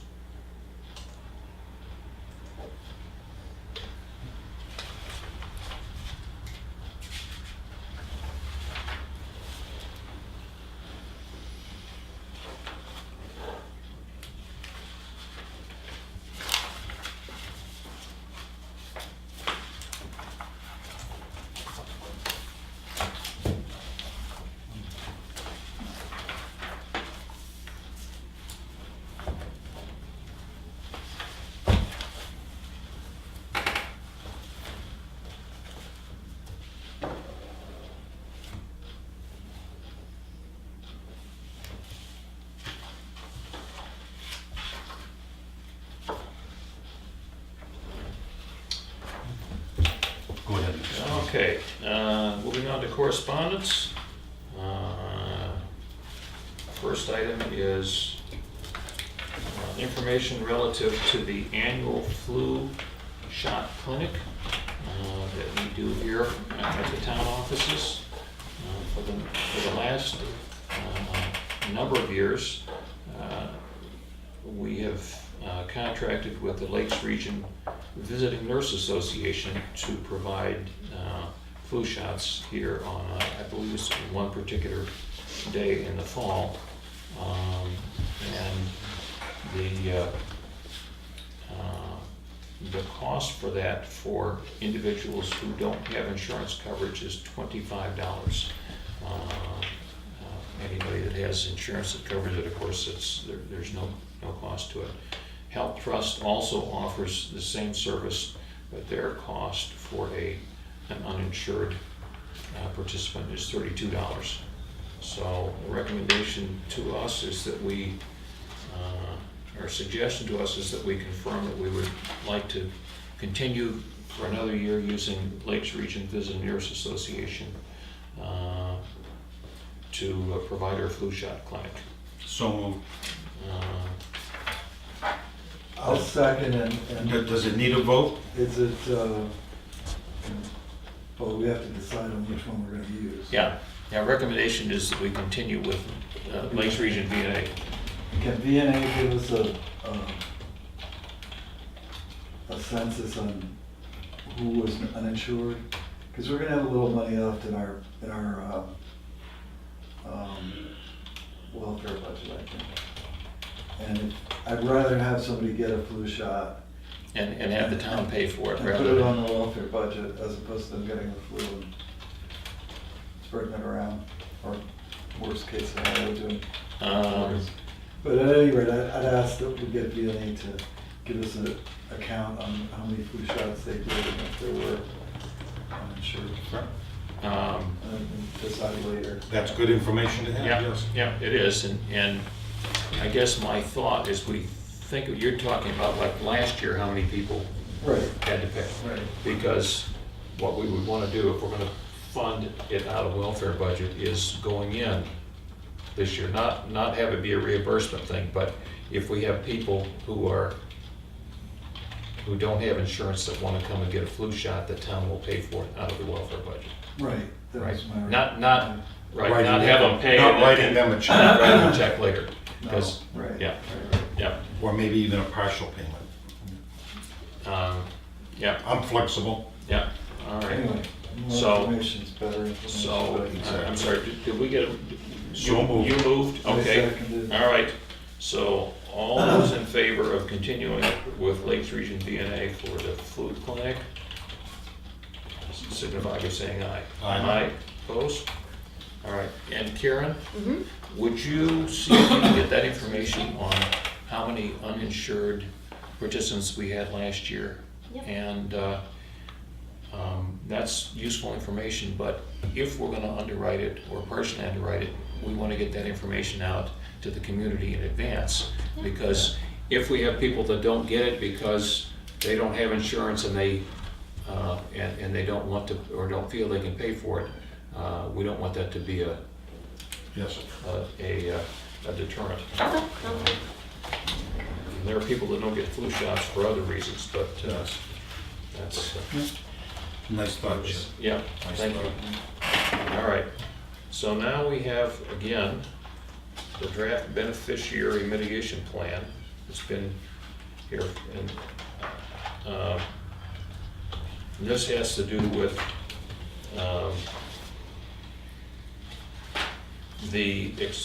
my understanding is the expenditure of Volkswagen Diesel funds.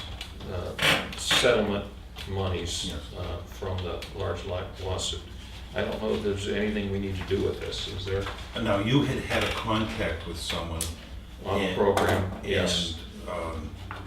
And, And we talked in our session on Friday Yes. about application again for grant monies toward replacement of the six-wheel yes. diesel dump truck with new technology. And that program typically runs in the fall.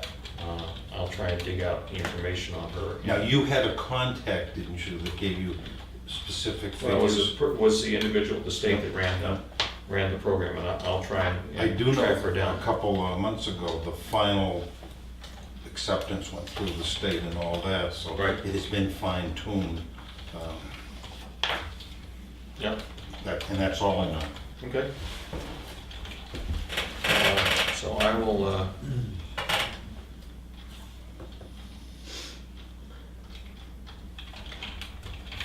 try and follow up and see if there's any information on this year's program, or if the timetable maybe gets moved up or something. All right, this is carryover from last time. Damaged fence at the town beach. Lloyd, you had talked with the DOT. Yes, they're getting me some information. They don't have any money, but I asked for a couple okay. of other things. You know, when our guys knock mailboxes down with a plow, We find them on. you find a way to get it done. Right. So, There is a process for us to file a claim, and he says he will give us that paperwork. I So, see, all right. So they're not, the idea you got is they're not gonna actually fix it. They may reimburse the expense. And that goes through a process with the state. Now, the other thing I asked him to do is to please get a list of the contractors on the state bid list to repair it, so we know how much it's gonna cost. Yeah. So, Well, again, I made no representation. we're getting perilously close to the swimming season down here now. Yes. And when that park is gonna be used Yes. on an ongoing basis. And getting that, the hazard associated with that fence dealt with, I think is important. We have here the ballot for directors of the New Hampshire Electric Co-op. The town gets to vote as a member of the co-op. So I don't know any of these folks. There's a little guide on candidates. But Can we assign that responsibility to Chip? He knows all those people. I don't know all of them, but I know a couple of them. all right, you want to take care of this? Sure, I'll All right, take care of great. that. All right. Voting often. Vote early, vote often. Yep, all right. Lakes Region Planning Commission's annual meeting is on Monday evening, June 25th, at Chase House at Mills Falls.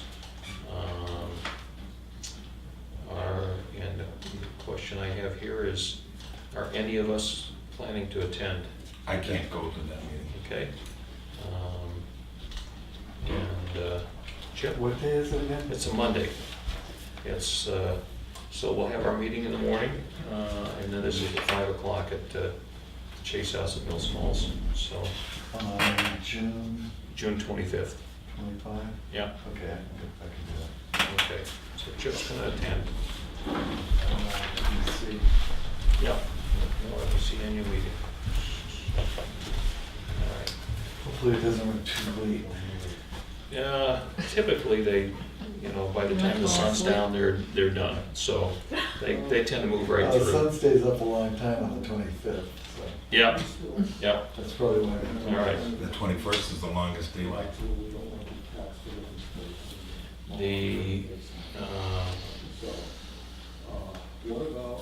let's see, this is,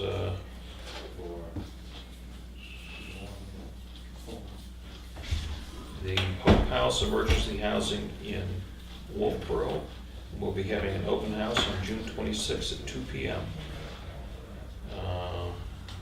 This is a new transitional shelter on Laner Street in Wolfboro. So, are any of us going to be attending? And if more than one, then It's for what purposes? it's an open house. For transitional housing? It's, these are for, These are for people who are homeless. There are many homeless families throughout the district. yeah, And so these would be for families of students in the Governor Wentworth School District. And I understand Amy Muccio from the Welfare Department already has families ready to move in as soon as they're furnished. So. I won't- And it is transitional. There's, 60 to 90 days. Goodwill it goes in there and does interviews and skills assessment, and the idea is to connect them to resources, get them transportation for interviews, that sort of thing, and that sort of thing. The guidance counselors at the high school are thrilled. Yep. And how's it paid for? Does that well, come out of our, for instance, if we place So far- someone there, and it would come out of I our think it's all welfare budget? private funding. My recollection is it's all a private deal. Yeah. It's all self-funded. Yeah. It's a group that started a few years ago in Wolfboro. They saw a need. And then at some point they connected with Maureen Beauregard of FIT, Right. Families in Transition, which is primarily in Manchester, has maybe 5 different locations. Yeah, I remember going to a meeting down on Sewell Road 4 years ago, I think, Well, that must have been long ago. with some yeah. people who were really concerned about it, wanted to do Well, something. so since then, there were huge, we attended public hearings in the Great Hall, there was some resistance. The police chief from Manchester was a very strong advocate for it, and he spoke to it. Maureen Beauregard was just named Citizen of the Year in Manchester. Yeah. And that organization has also taken on an addiction center or something. They're going to be managing that there, so. And they have a manager. I just remember when I was a commissioner, getting a report that from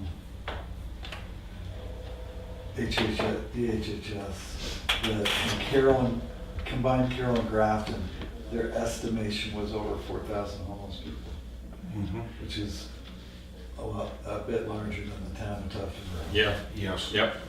It's not a small thing here. Right. Well, It's less visible, I think, Yeah. in our communities That's than it exactly is what I in was gonna cities, because we don't have people living underneath bridge viaducts and that sort of thing, but Well, it's, people are sleeping in their cars. The police departments are well aware of what's Yes. going on, or tenting. Tenting. But also there's a lot of couch surfing. Yes. So, and there is a program that gets federal money, and there's a home link that is administered through the school system. And Terry Flynn Sullivan is responsible for making sure that kids, if you're going to school in Ossipee, that, and your family temporarily moves, because they're gonna be shifting all the time because of the couch surfing, that transportation is provided to keep them in that school system. It's required by law, and the Yeah. federal government reimburses the school district, so the school district doesn't have to cut out cheerleading or glee club or whatever. So It's a program that works, Yeah. and she's remarkable. So it's a whole network, and the providers are just happy, because I know even at the beginning of last year, there were legal delays, there were legal challenges to this from primarily a realtor. And it was heartbreaking, because well, and already in the the beginning. guy that owns the big party house across the street challenged it Yeah. several times, right? Yes. Yeah, he was gonna, On Laner Street, there's a party house? oh, yeah, yeah. Yeah, And- that's what they make money on that, but they didn't like people coming into the neighborhood. Right. Not in my And- backyard. You would have thought it was Sewell Road, I mean. Well, so- yeah. But it's like in workforce housing. I mean, nobody wants it because it's gonna, affect. Well, it's like all sorts of Gated things. community. You know, everybody likes the idea, but it's like, Yeah. not in my neighborhood, you know? And actually, they have very strict rules. There's no alcohol, no drugs, there's a curfew for people there. So they're gonna be on the 3rd floor, their office is on the 2nd floor, and then businesses are renting on the bottom floor. And that helps pay for that place. Well, it's good to ghettoize our poor. I think that's important. It's been successful in other Keeps them in communities. their Yeah. place, right? Okay, So let's move along. Yes. At any rate, there is a reception or an open house at 2 p.m. on the 26th. And we're not gonna be there as a board. I may stop in, you may stop in, but Yeah. it's not an official, certainly wouldn't be an official meeting Not a meeting. of this board. Next, I have correspondence from the transfer station supervisor. I received a call from him on May 22nd. He was just back from the NRRA conference, and we've been dealing with an issue relative to where do you send mixed paper.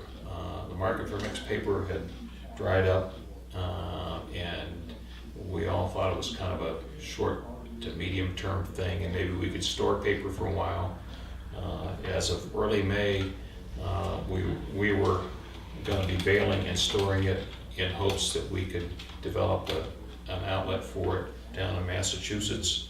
But after he participated in the conference and saw what the issues were, he came back to me the next day and said, hey, it's not a problem that's going to go away in the next few months. So as of May 22nd, all mixed paper at the Tuckborough transfer station is now going directly into the trash compactor. We've also implemented a change in the handling of our glass due to safety issues and deterioration of glass crusher. So we are continuing to collect the glass, but rather than throwing it through a door inside the recycling building, the folks are now just asked to throw it directly into a roll-off unit that's around the end of the building. And it will be transported in that unit over to the glass crusher in Wakefield. And with some compacting by the front loader, clay fields that we ought to be able to get somewhere near the same cost basis as we've had in the past for getting rid of our. So you're not gonna Glass. use the glass crusher at all because of this? It's been removed The from the glass, building. the glass, Completely yeah, the gone. glass crusher is worn out. And there were other issues, even if it weren't worn out, with respect to that. So we've taken a different approach, still recycling the glass, same as ever, And just throwing it in a different place. And in the last weekend, it seems to, the changes have been seamless. Yep. I am going to suggest to Clay that he get some freshly made signs with respect to the paper. When I was up there last week, he's got cardboard, with magic marker scratched on it, but it's not going to cost a lot of money to have some neatly lettered signs made available so that people understand what's going on. Our Boston Post cane recipient, most recent recipient was Phoebe Willing, and she recently passed. So we now need to determine who the oldest resident of Tuckenboro is, and I understand that our town clerk has got some information that she's Yeah, she usually working has on those. that. Oh, yeah. And And it's not her. That's not me. no, and then we need to That's the first thing I asked her. It's not reach you, out, Jackie, is it? reach out and schedule a time when we can present the cane to whoever that may be. And I think the replica's been returned, Yes. Right, so we have that to. right. And let's see, Wayne had asked for the photo of his grandmother, and did we get that? I'll make that available. Okay, if you would, yeah. That's great. All right. Next, I have the, She was the younger sister to Charlie Whitten, former selectman. Yep. Yep. All right. Absentee seal bid form for the auction here with copies of the auction signs. I think we're good on that now, right, Karen? The only thing I need your approvals on are the absentee sealed bid form and the auction purchase and sales agreement. Okay, So, yeah, the one on top there and then the next page following that. all right. Clipped to the other thing. So do we have the form that I have here has some pencil Yeah, that's the markups. suggestion I had, and then anything you wanna add. Okay. Have I you just had have a to get chance that read from it? them Yeah, I today, did, I so. read it. Yep, And, it looked fine to me. Looked fine to me, and I Alright. like Karen's suggestions, so. Yep. Yep, Full speed ahead. Okay, All right. sounds good? yep, June 23, right? Yep. Come right up. yep, June 23rd. And Yes. are all the selectmen need to be there, or a quorum, or just one, or how do we handle that? I'll plan on being Well, there. I'm planning to be there as well, so, So we should probably post it. yeah, we ought to post it. All right.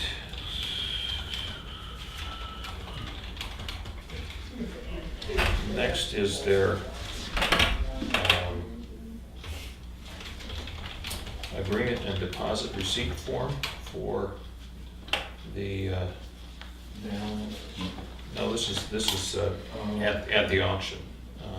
I have no issues with I, it. did you take a look at that?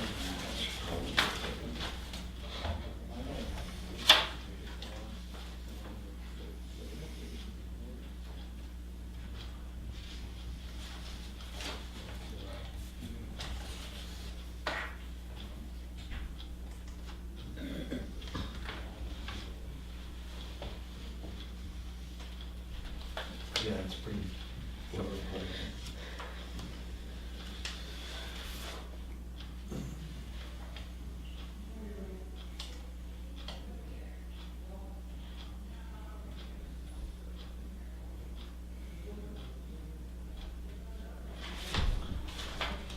Looks good. So, yep, It's good for my house. yep, I thought that looks fine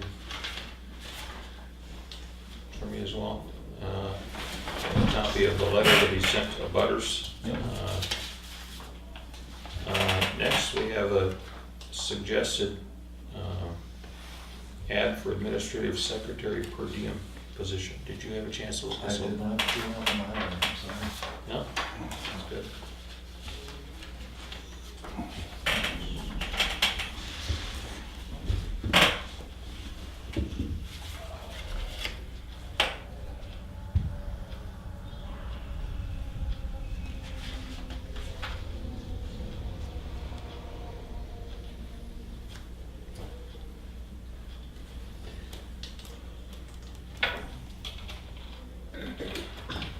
I don't know whether 10 hours a month is in there. Is what? Approximately 10 hours per month. Because it's only, it's $2,000, so I'm just trying to figure out the math for that. I made a guesstimate.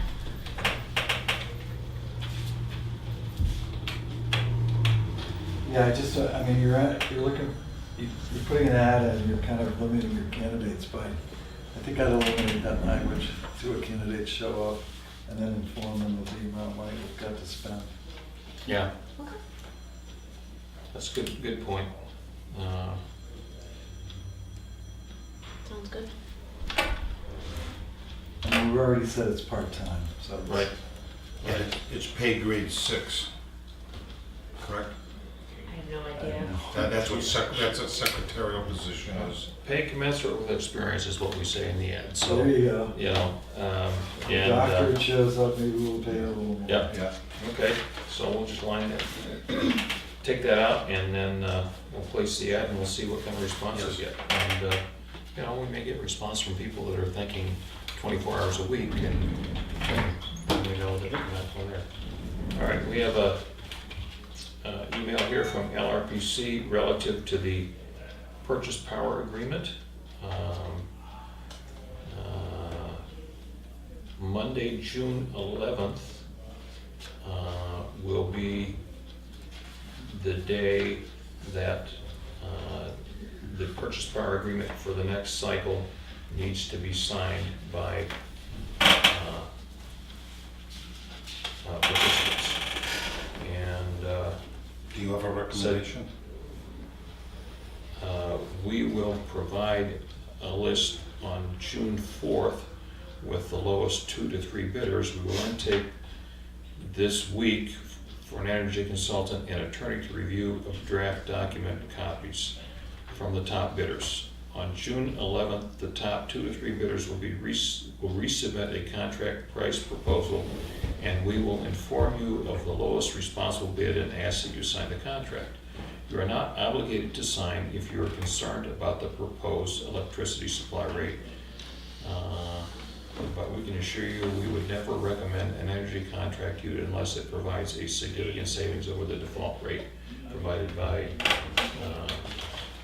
the co-op. Let's see. So the stuff's coming to them today, and they're gonna provide it to us. They're going to provide it to us, and then they will have the final recommendation and pricing next Monday, June 11th, and are looking for participants to have somebody available to sign the contract. Who signed last year? I can't remember. Yeah, Lloyd did as At chairman, least- that's what I was at gonna least say, I did. sometimes you'd be available like in the afternoon or Are we something. here, not here next month? We are here next Monday. Sometimes it's not available by then. But, yeah, well, I can certainly be available to sign it on, This was the same program we were in last year. that we're currently in. It Right. saved us money, Yeah, and right. it's just new terms, no other subject matter's changing, right? That's my understanding. That's my understanding. Right, And it's been a good deal for the town, so. yep. It has saved us some money, absolutely. You know, So, I'm of the opinion that where there's no substantive changes other than the amount of money gonna be saved is if you get a call and it needs to be signed, sign it. So Okay. I'm happy with giving you my power of attorney. all right. You'll let them know, Karen? Sure. Because I think that they incorporate the name in the document. I'm not, as I remember from last year. Sounds good. Okay, the final item in our action correspondence file is the hazardous material collection information. And there are 9 collection dates in 2018 under the LRPC program. And I'm sorry, there are 9 that are available to our folks here in Tuftonboro. Every month during the year, you can go to the Wolfboro facility and pay individually for disposal. July 28th, with no fee, you can use the collection location in Meredith. On August 4th, again with no fee, you can use the collection location at the Ospey Highway Garage in Ospey, which is the most convenient, and based on, I think what we've heard, the Meredith location is pretty jam-packed with folks last time around. So we ought to encourage anybody who's interested in Karen, could I have 2 copies of that at your convenience? Sure. This is to from, use the Ossipee location for the hazardous waste. this is from Jack. All right, so that's, you see that? Yeah, the design for the new front entryway, windows and doors. And that's gonna have a It's gonna have automatic. an automatic operator on the, I guess the right-hand door, or maybe, yeah, The right hand is active. yeah, okay, Right. great. All right. So, go to Selectmen's update. I have a question for you. I only have 4 things to bring up on updates. Would it be appropriate to ask if the 2 chiefs could zip in here and we could stop talking when they get here to handle that Sure. privacy issue? Yep. Yep. So we want Yeah, if you wanna, yeah. Okay. Tell them to start making their way back in here.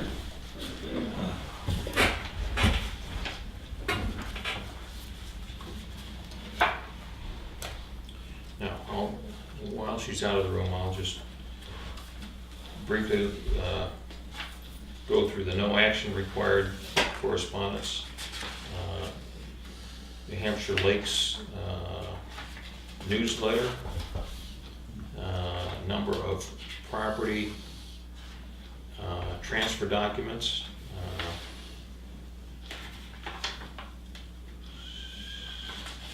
I see a sale in excess of assessed valuation, another sale, yeah, assessed valuation.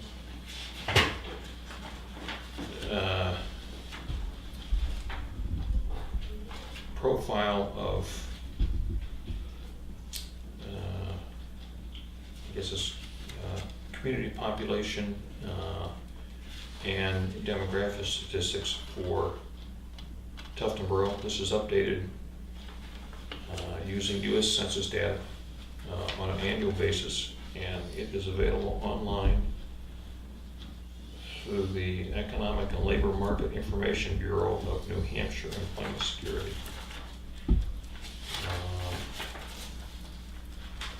Let's see. Another property transfer in excess of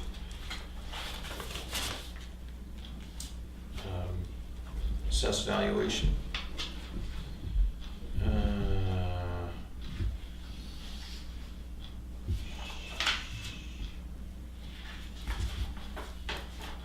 Wentworth School District, town payment schedule.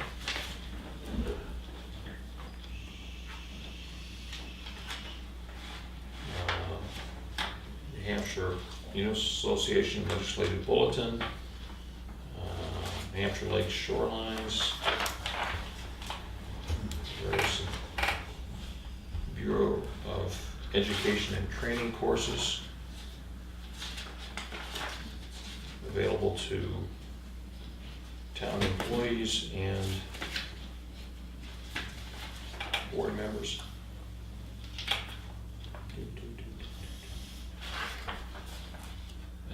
Department of Health and Human Services, tick-borne diseases in New Hampshire official health alert. A lot of information in here about Lyme disease and prevention of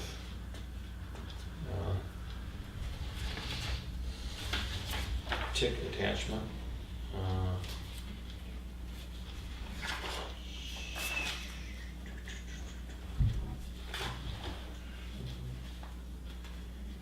Executive Counselor Kenny's schedule, calendar.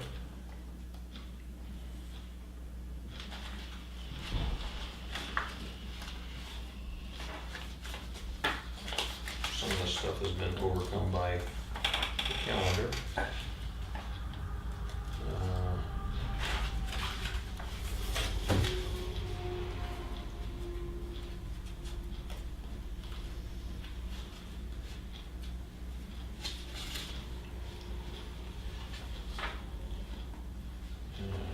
Permit application for a subsurface disposal system, which is a septic system, at 29-3-32.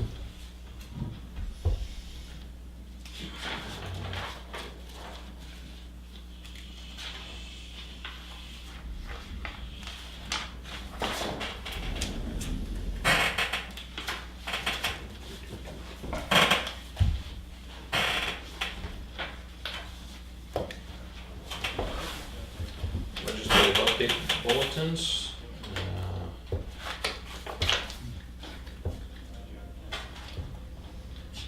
I thought this was gonna be a quick jump out and back in for her. When they come back, is that going to be non-public? As soon as we get through Selectmen's updates, Oh. then we'll be going into non-public. We're gonna have public input. Well, we'll have public input before that. Yeah, absolutely.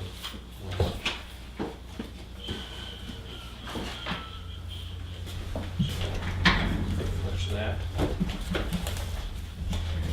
right.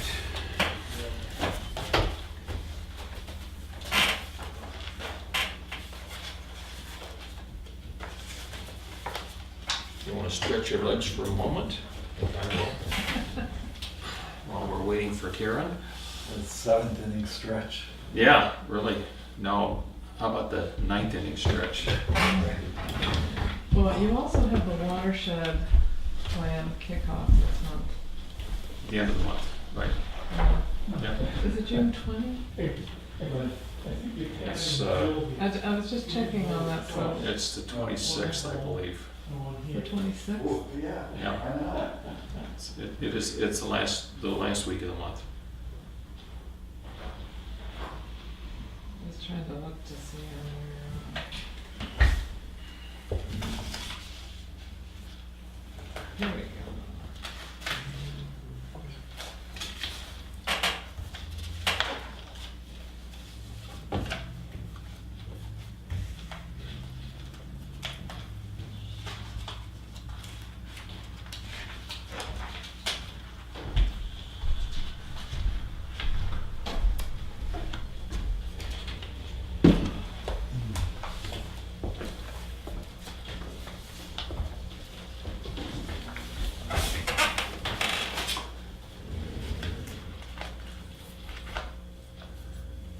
Okay, get that Lakes Region Planning Commission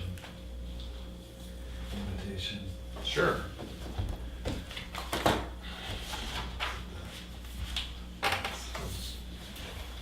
It's in there someplace.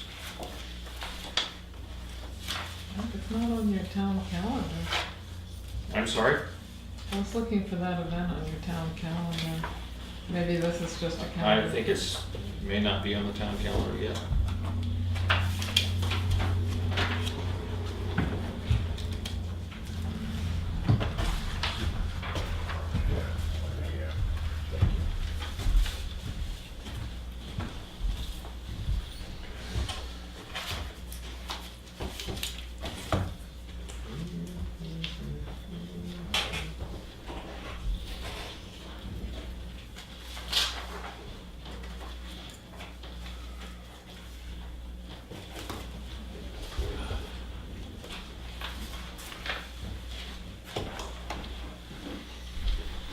Okay.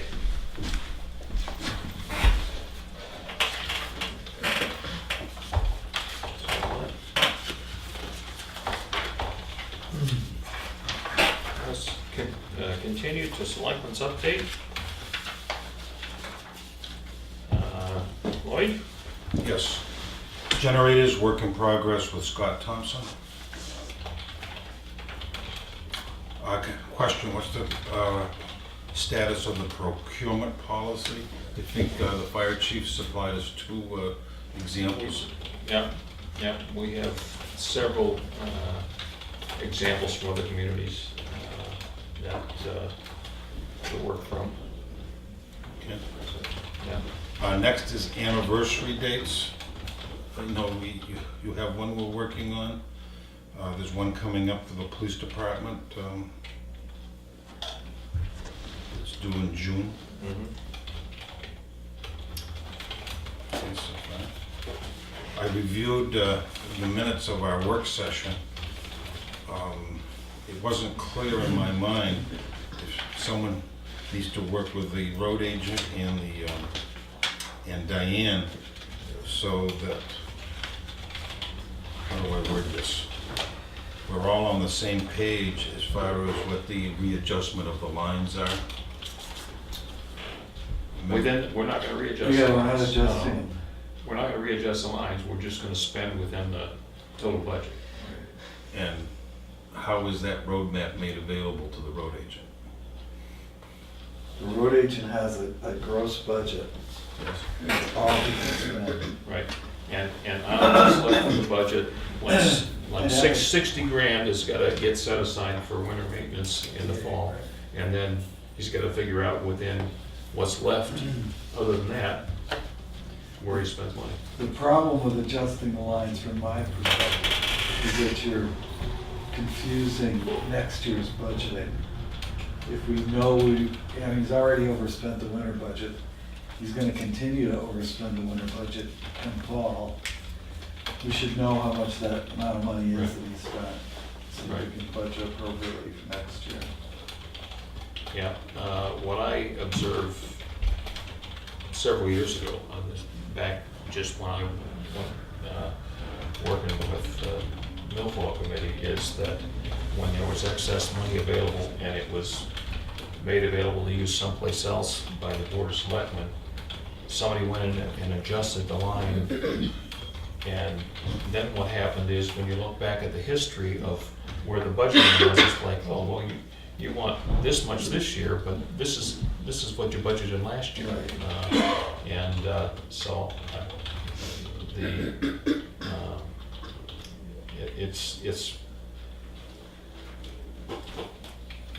the budget, in my view, ought to stay what the budget is. And if we overspend in a budget area, we just record what's there. The important thing is that we track that we don't overspend the total budget, because of course we can't do that.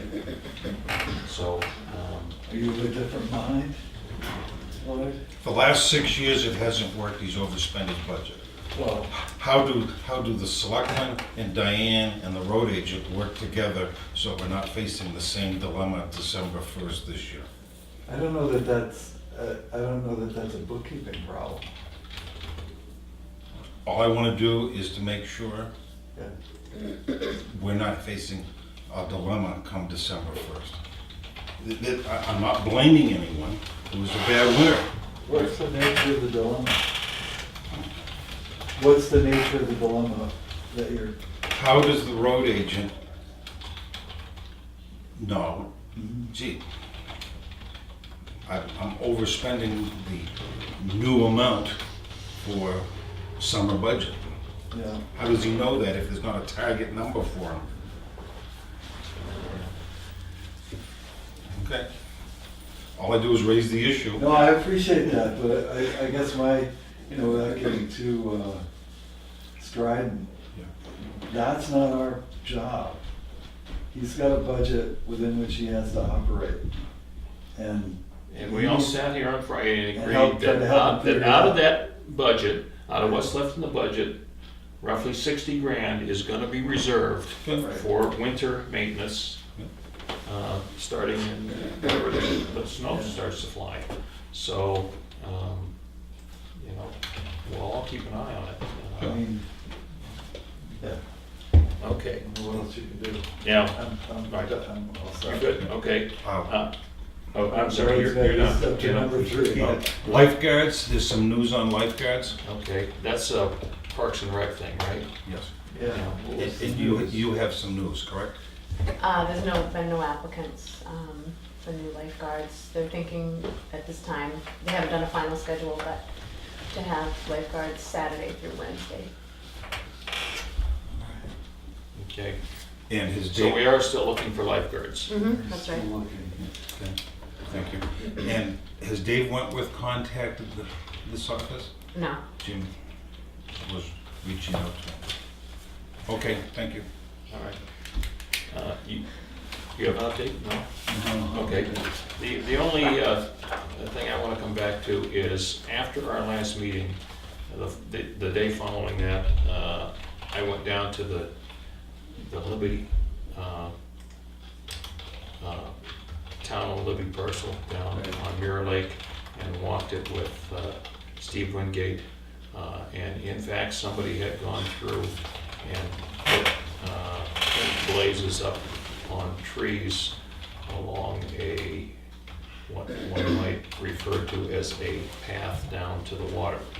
Now, in walking through there and in listening to Steve, who knows a lot about, if you're gonna put an interpretive trail and you wanna teach people, the location of this trail was totally inappropriate in that there were a lot of tripping hazards and the areas that you might be able to instruct people in weren't where this blazed trail went. So I have no idea how it got there. It's obviously was not authorized by the town, and whether this was some over-enthusiastic volunteers that were looking forward to doing the trail, but there was some brush that was cut. I do think that this parcel is an appropriate place to have an interpretive trail, but I also think that before we do anything on that, we need to have the deed restrictions and the situation looked at by town council, give us an opinion. It makes no sense to me that we would forge ahead in an environment where all we're doing is encouraging somebody to take a legal action against the town. Well, I think it's important that we take a look at, have council look at the deed. I don't think the landowner from Wolfboro who was in here the last time uses the road, which is the carryway, Yeah. as his back driveway. I mean, he's as much an abuser as anybody Right. else. No, So I'm not certain there's any legal grounds that he has. Standing. But the other issue I think that needs clarification is that Wolfboro piece. I'm not certain that ever got deeded. I mean, I looked at it, I had Jackie pull out the file for Mhm. the transaction that brought the piece into our hands Mhm. in Tuftonboro. Right. And that Wolfboro triangle was a little bit confusing as to whether or not that ever, if it came to us, Yeah. if it went to Wolfboro. I mean, I guess we'd have to ask our attorney to do a title search on it. And we may end up in court, who knows? But I mean, I read that deed of record with the restrictions, and I don't see any restriction to walking around the land. That said, I'm not certain the town, short of a conservation easement, a codified document, I don't think the town can take property that conditionally. I mean, I'm not certain. So I think say. You got a couple of questions. One is if it's good public policy to accept donated properties restricted to a level that it can't serve any public purpose. So that's one question. The second question is, if the town did accept a donation with that sort of restriction in the past, how do you deal with it going forward? And I mean, can it just be invalidated because it doesn't serve a public purpose? Governing bodies Yeah. do things all the time that, in retrospect, you say, how'd that happen that way? What were we thinking, right? Well, I mean, initially that was gonna come to us by taxes, because none of those people could agree to pay any of the taxes. I mean, I remember that event. Okay, all right. And then some arrangement was made to have it pass into the town's ownership, and the taxes were forgiven, if you will. Okay. So there's some expense, but I guess it really needs to have Sager's Well, watchful eye. I think you guys have heard me before. I'm a firm believer that if the town purposely owns property, it ought to be put to some public purpose, and not just, we shouldn't just be banking property like they do in California, where you just got these huge tracts of land that aren't used for anything. We pay the cost of having it. Well, public recreation is something. Well, public recreation is, that's right, That's but, why I'm a that- firm believer in the Cow Island property. no, being right, accessed. and so we have these properties, and there's a benefit there, and let's do something with them to make them as available as possible to the public to use. And not just to throw up barriers and say, well, this is just there for the enjoyment of the animals. But you can't walk on it or this, that, or the other. All right. Any other business? We do have a couple of non-publics to do, but do we have any other business before that? Any public input? Ladies first. Go. Now, it seems that you have two issues with this property. You have a parcel that belongs to Tuftonboro, and it's up to the town of Tuftonboro to decide if you're going to make a trail as Steve Wingate proposed before. Right. That issue was sort of left open. So that is one thing. And then the other is unauthorized blaze trails and cutting. And have you talked to the Wolfboro town manager about that, or the Libby Museum? No. Well, the other item is that the access to the Tufton Road path, if you will, that they want to create is over property in Wolfboro. So So that, maybe there should be a conversation with Wolfboro. yeah, Wolfboro, I don't know what they're doing.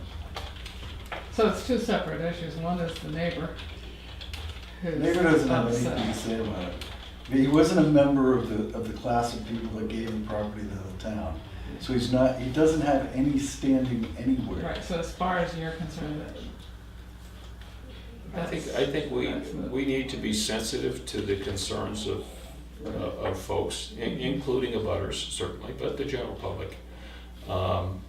But there's a balance here too, and so I think. so what do you do next? What do we do next? We're going to review the matter with town council as it relates to the restrictions on the property and get an opinion as to the best way to proceed going forward. And how do you keep this from happening again? Any activity on your property without? Well, how do you keep vandalism from happening anywhere? It wasn't vandalism, was it? Well, putting paint blazes on trees. If somebody came in my yard and did that, I think I might consider that an act of vandalism. It was not authorized, so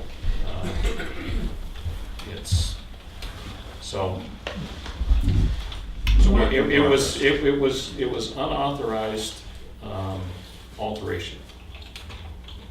And again, You're talking about the property. the paint blazes that were put on the trees down in the Liberty Yeah. parcel. So I refer to that as vandalism. That'd be because- correct. Right, because it's not authorized.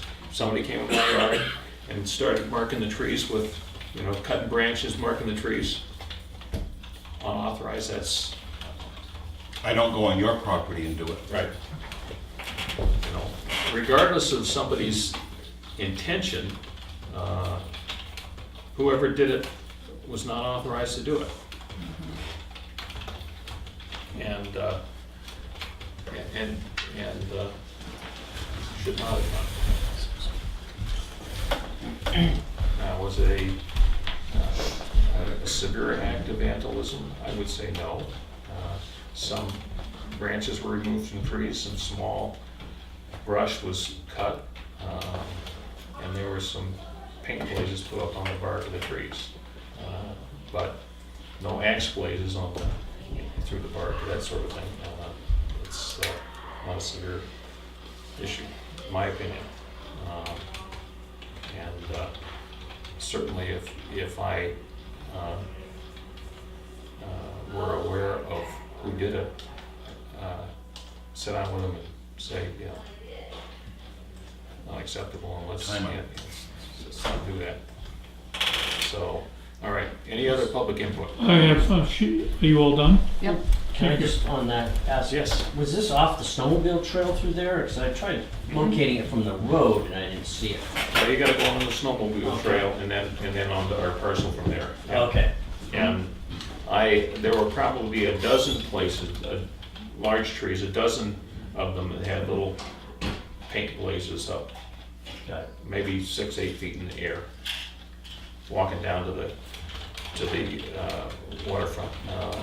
When Steve and I went down there, the point that he made to me as we walked through is, this may have been somebody's idea of where a trail would go, but it's based on the terrain and what you're stepping over and the holes in this area. It's not an appropriate place to have a trail where you got kids going through and that sort of thing. Plus, if you want an interpretive trail, there's a different route up through there that would show you more of what goes on in the forest and the kinds of things that you want to instruct people on than the direction that particular path was marked out. Yeah, I went to look for it and I saw the snowmobile trail and I said, well, the snowmobile trail's already here. Right. So I thought I would see it from 109 and I didn't notice No, it. So no, that's it's why. accessed off of that snowmobile trail. Okay. So, all right. All Joe, right, porta potties down the beaches, is that 6 or 12 months at 90 and 120 a month? Do you know? It's only during the summer. I Well- think it's only summertime. They don't put it out there for the ice fishermen and stuff like that? They already have a whole. One state is. One stays to the rest don't. All right, thank you. All right, Karen, on the new fax machine and printer, there was no possible trade-in for the old one? Or Copier and printer. Yeah, and the old copy is worth nothing. okay, fine, thank you. And the old printer was broken. The library septic is in? It's not in. Not in yet. Okay. Sounds good. Okay. Last but not least, when you talk about tax deeded properties or abatements and so on and so forth, you always run off with a bunch of numbers. Right? That doesn't mean anything to anybody unless they go into the office and now they have to come down and look it up, as opposed to giving the address. Can you tell me why you do that? What are you trying to save? What I'm trying to do is provide information that anybody can use to look up all the information they need on the property. Or why wouldn't you give the address as opposed to the numbers? Well, I don't know where 41A is in the town, unless I go and look up it on the map, okay? Right? But I know where I live, or Chip, or you, okay? So, oh, okay, I know that area, you know, that's what I'm asking about. So to answer the question, Just, it's just the way it is. well, it follows the way that we've been doing it, and it completely describes a piece of property.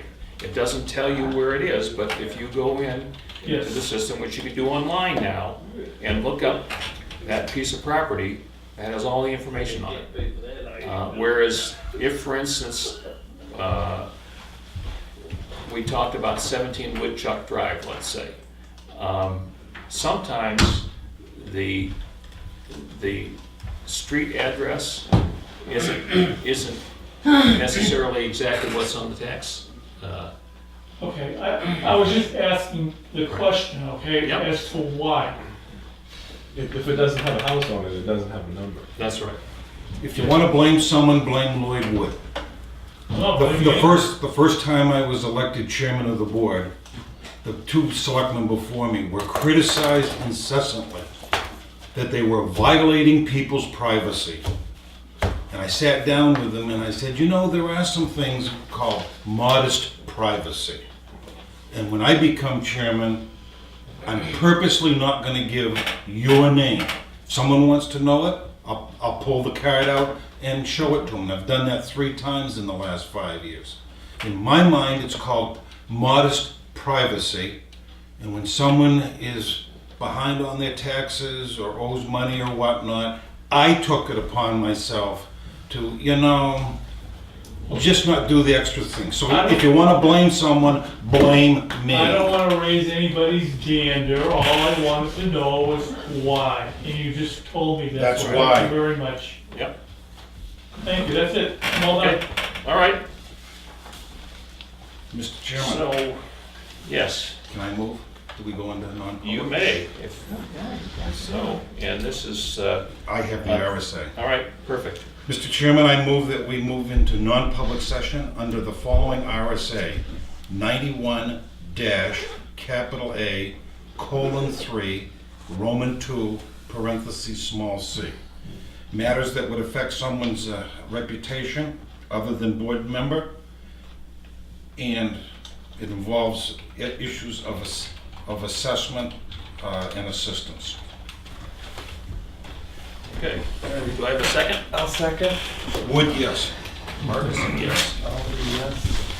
Okay, Thank you. thank you, folks.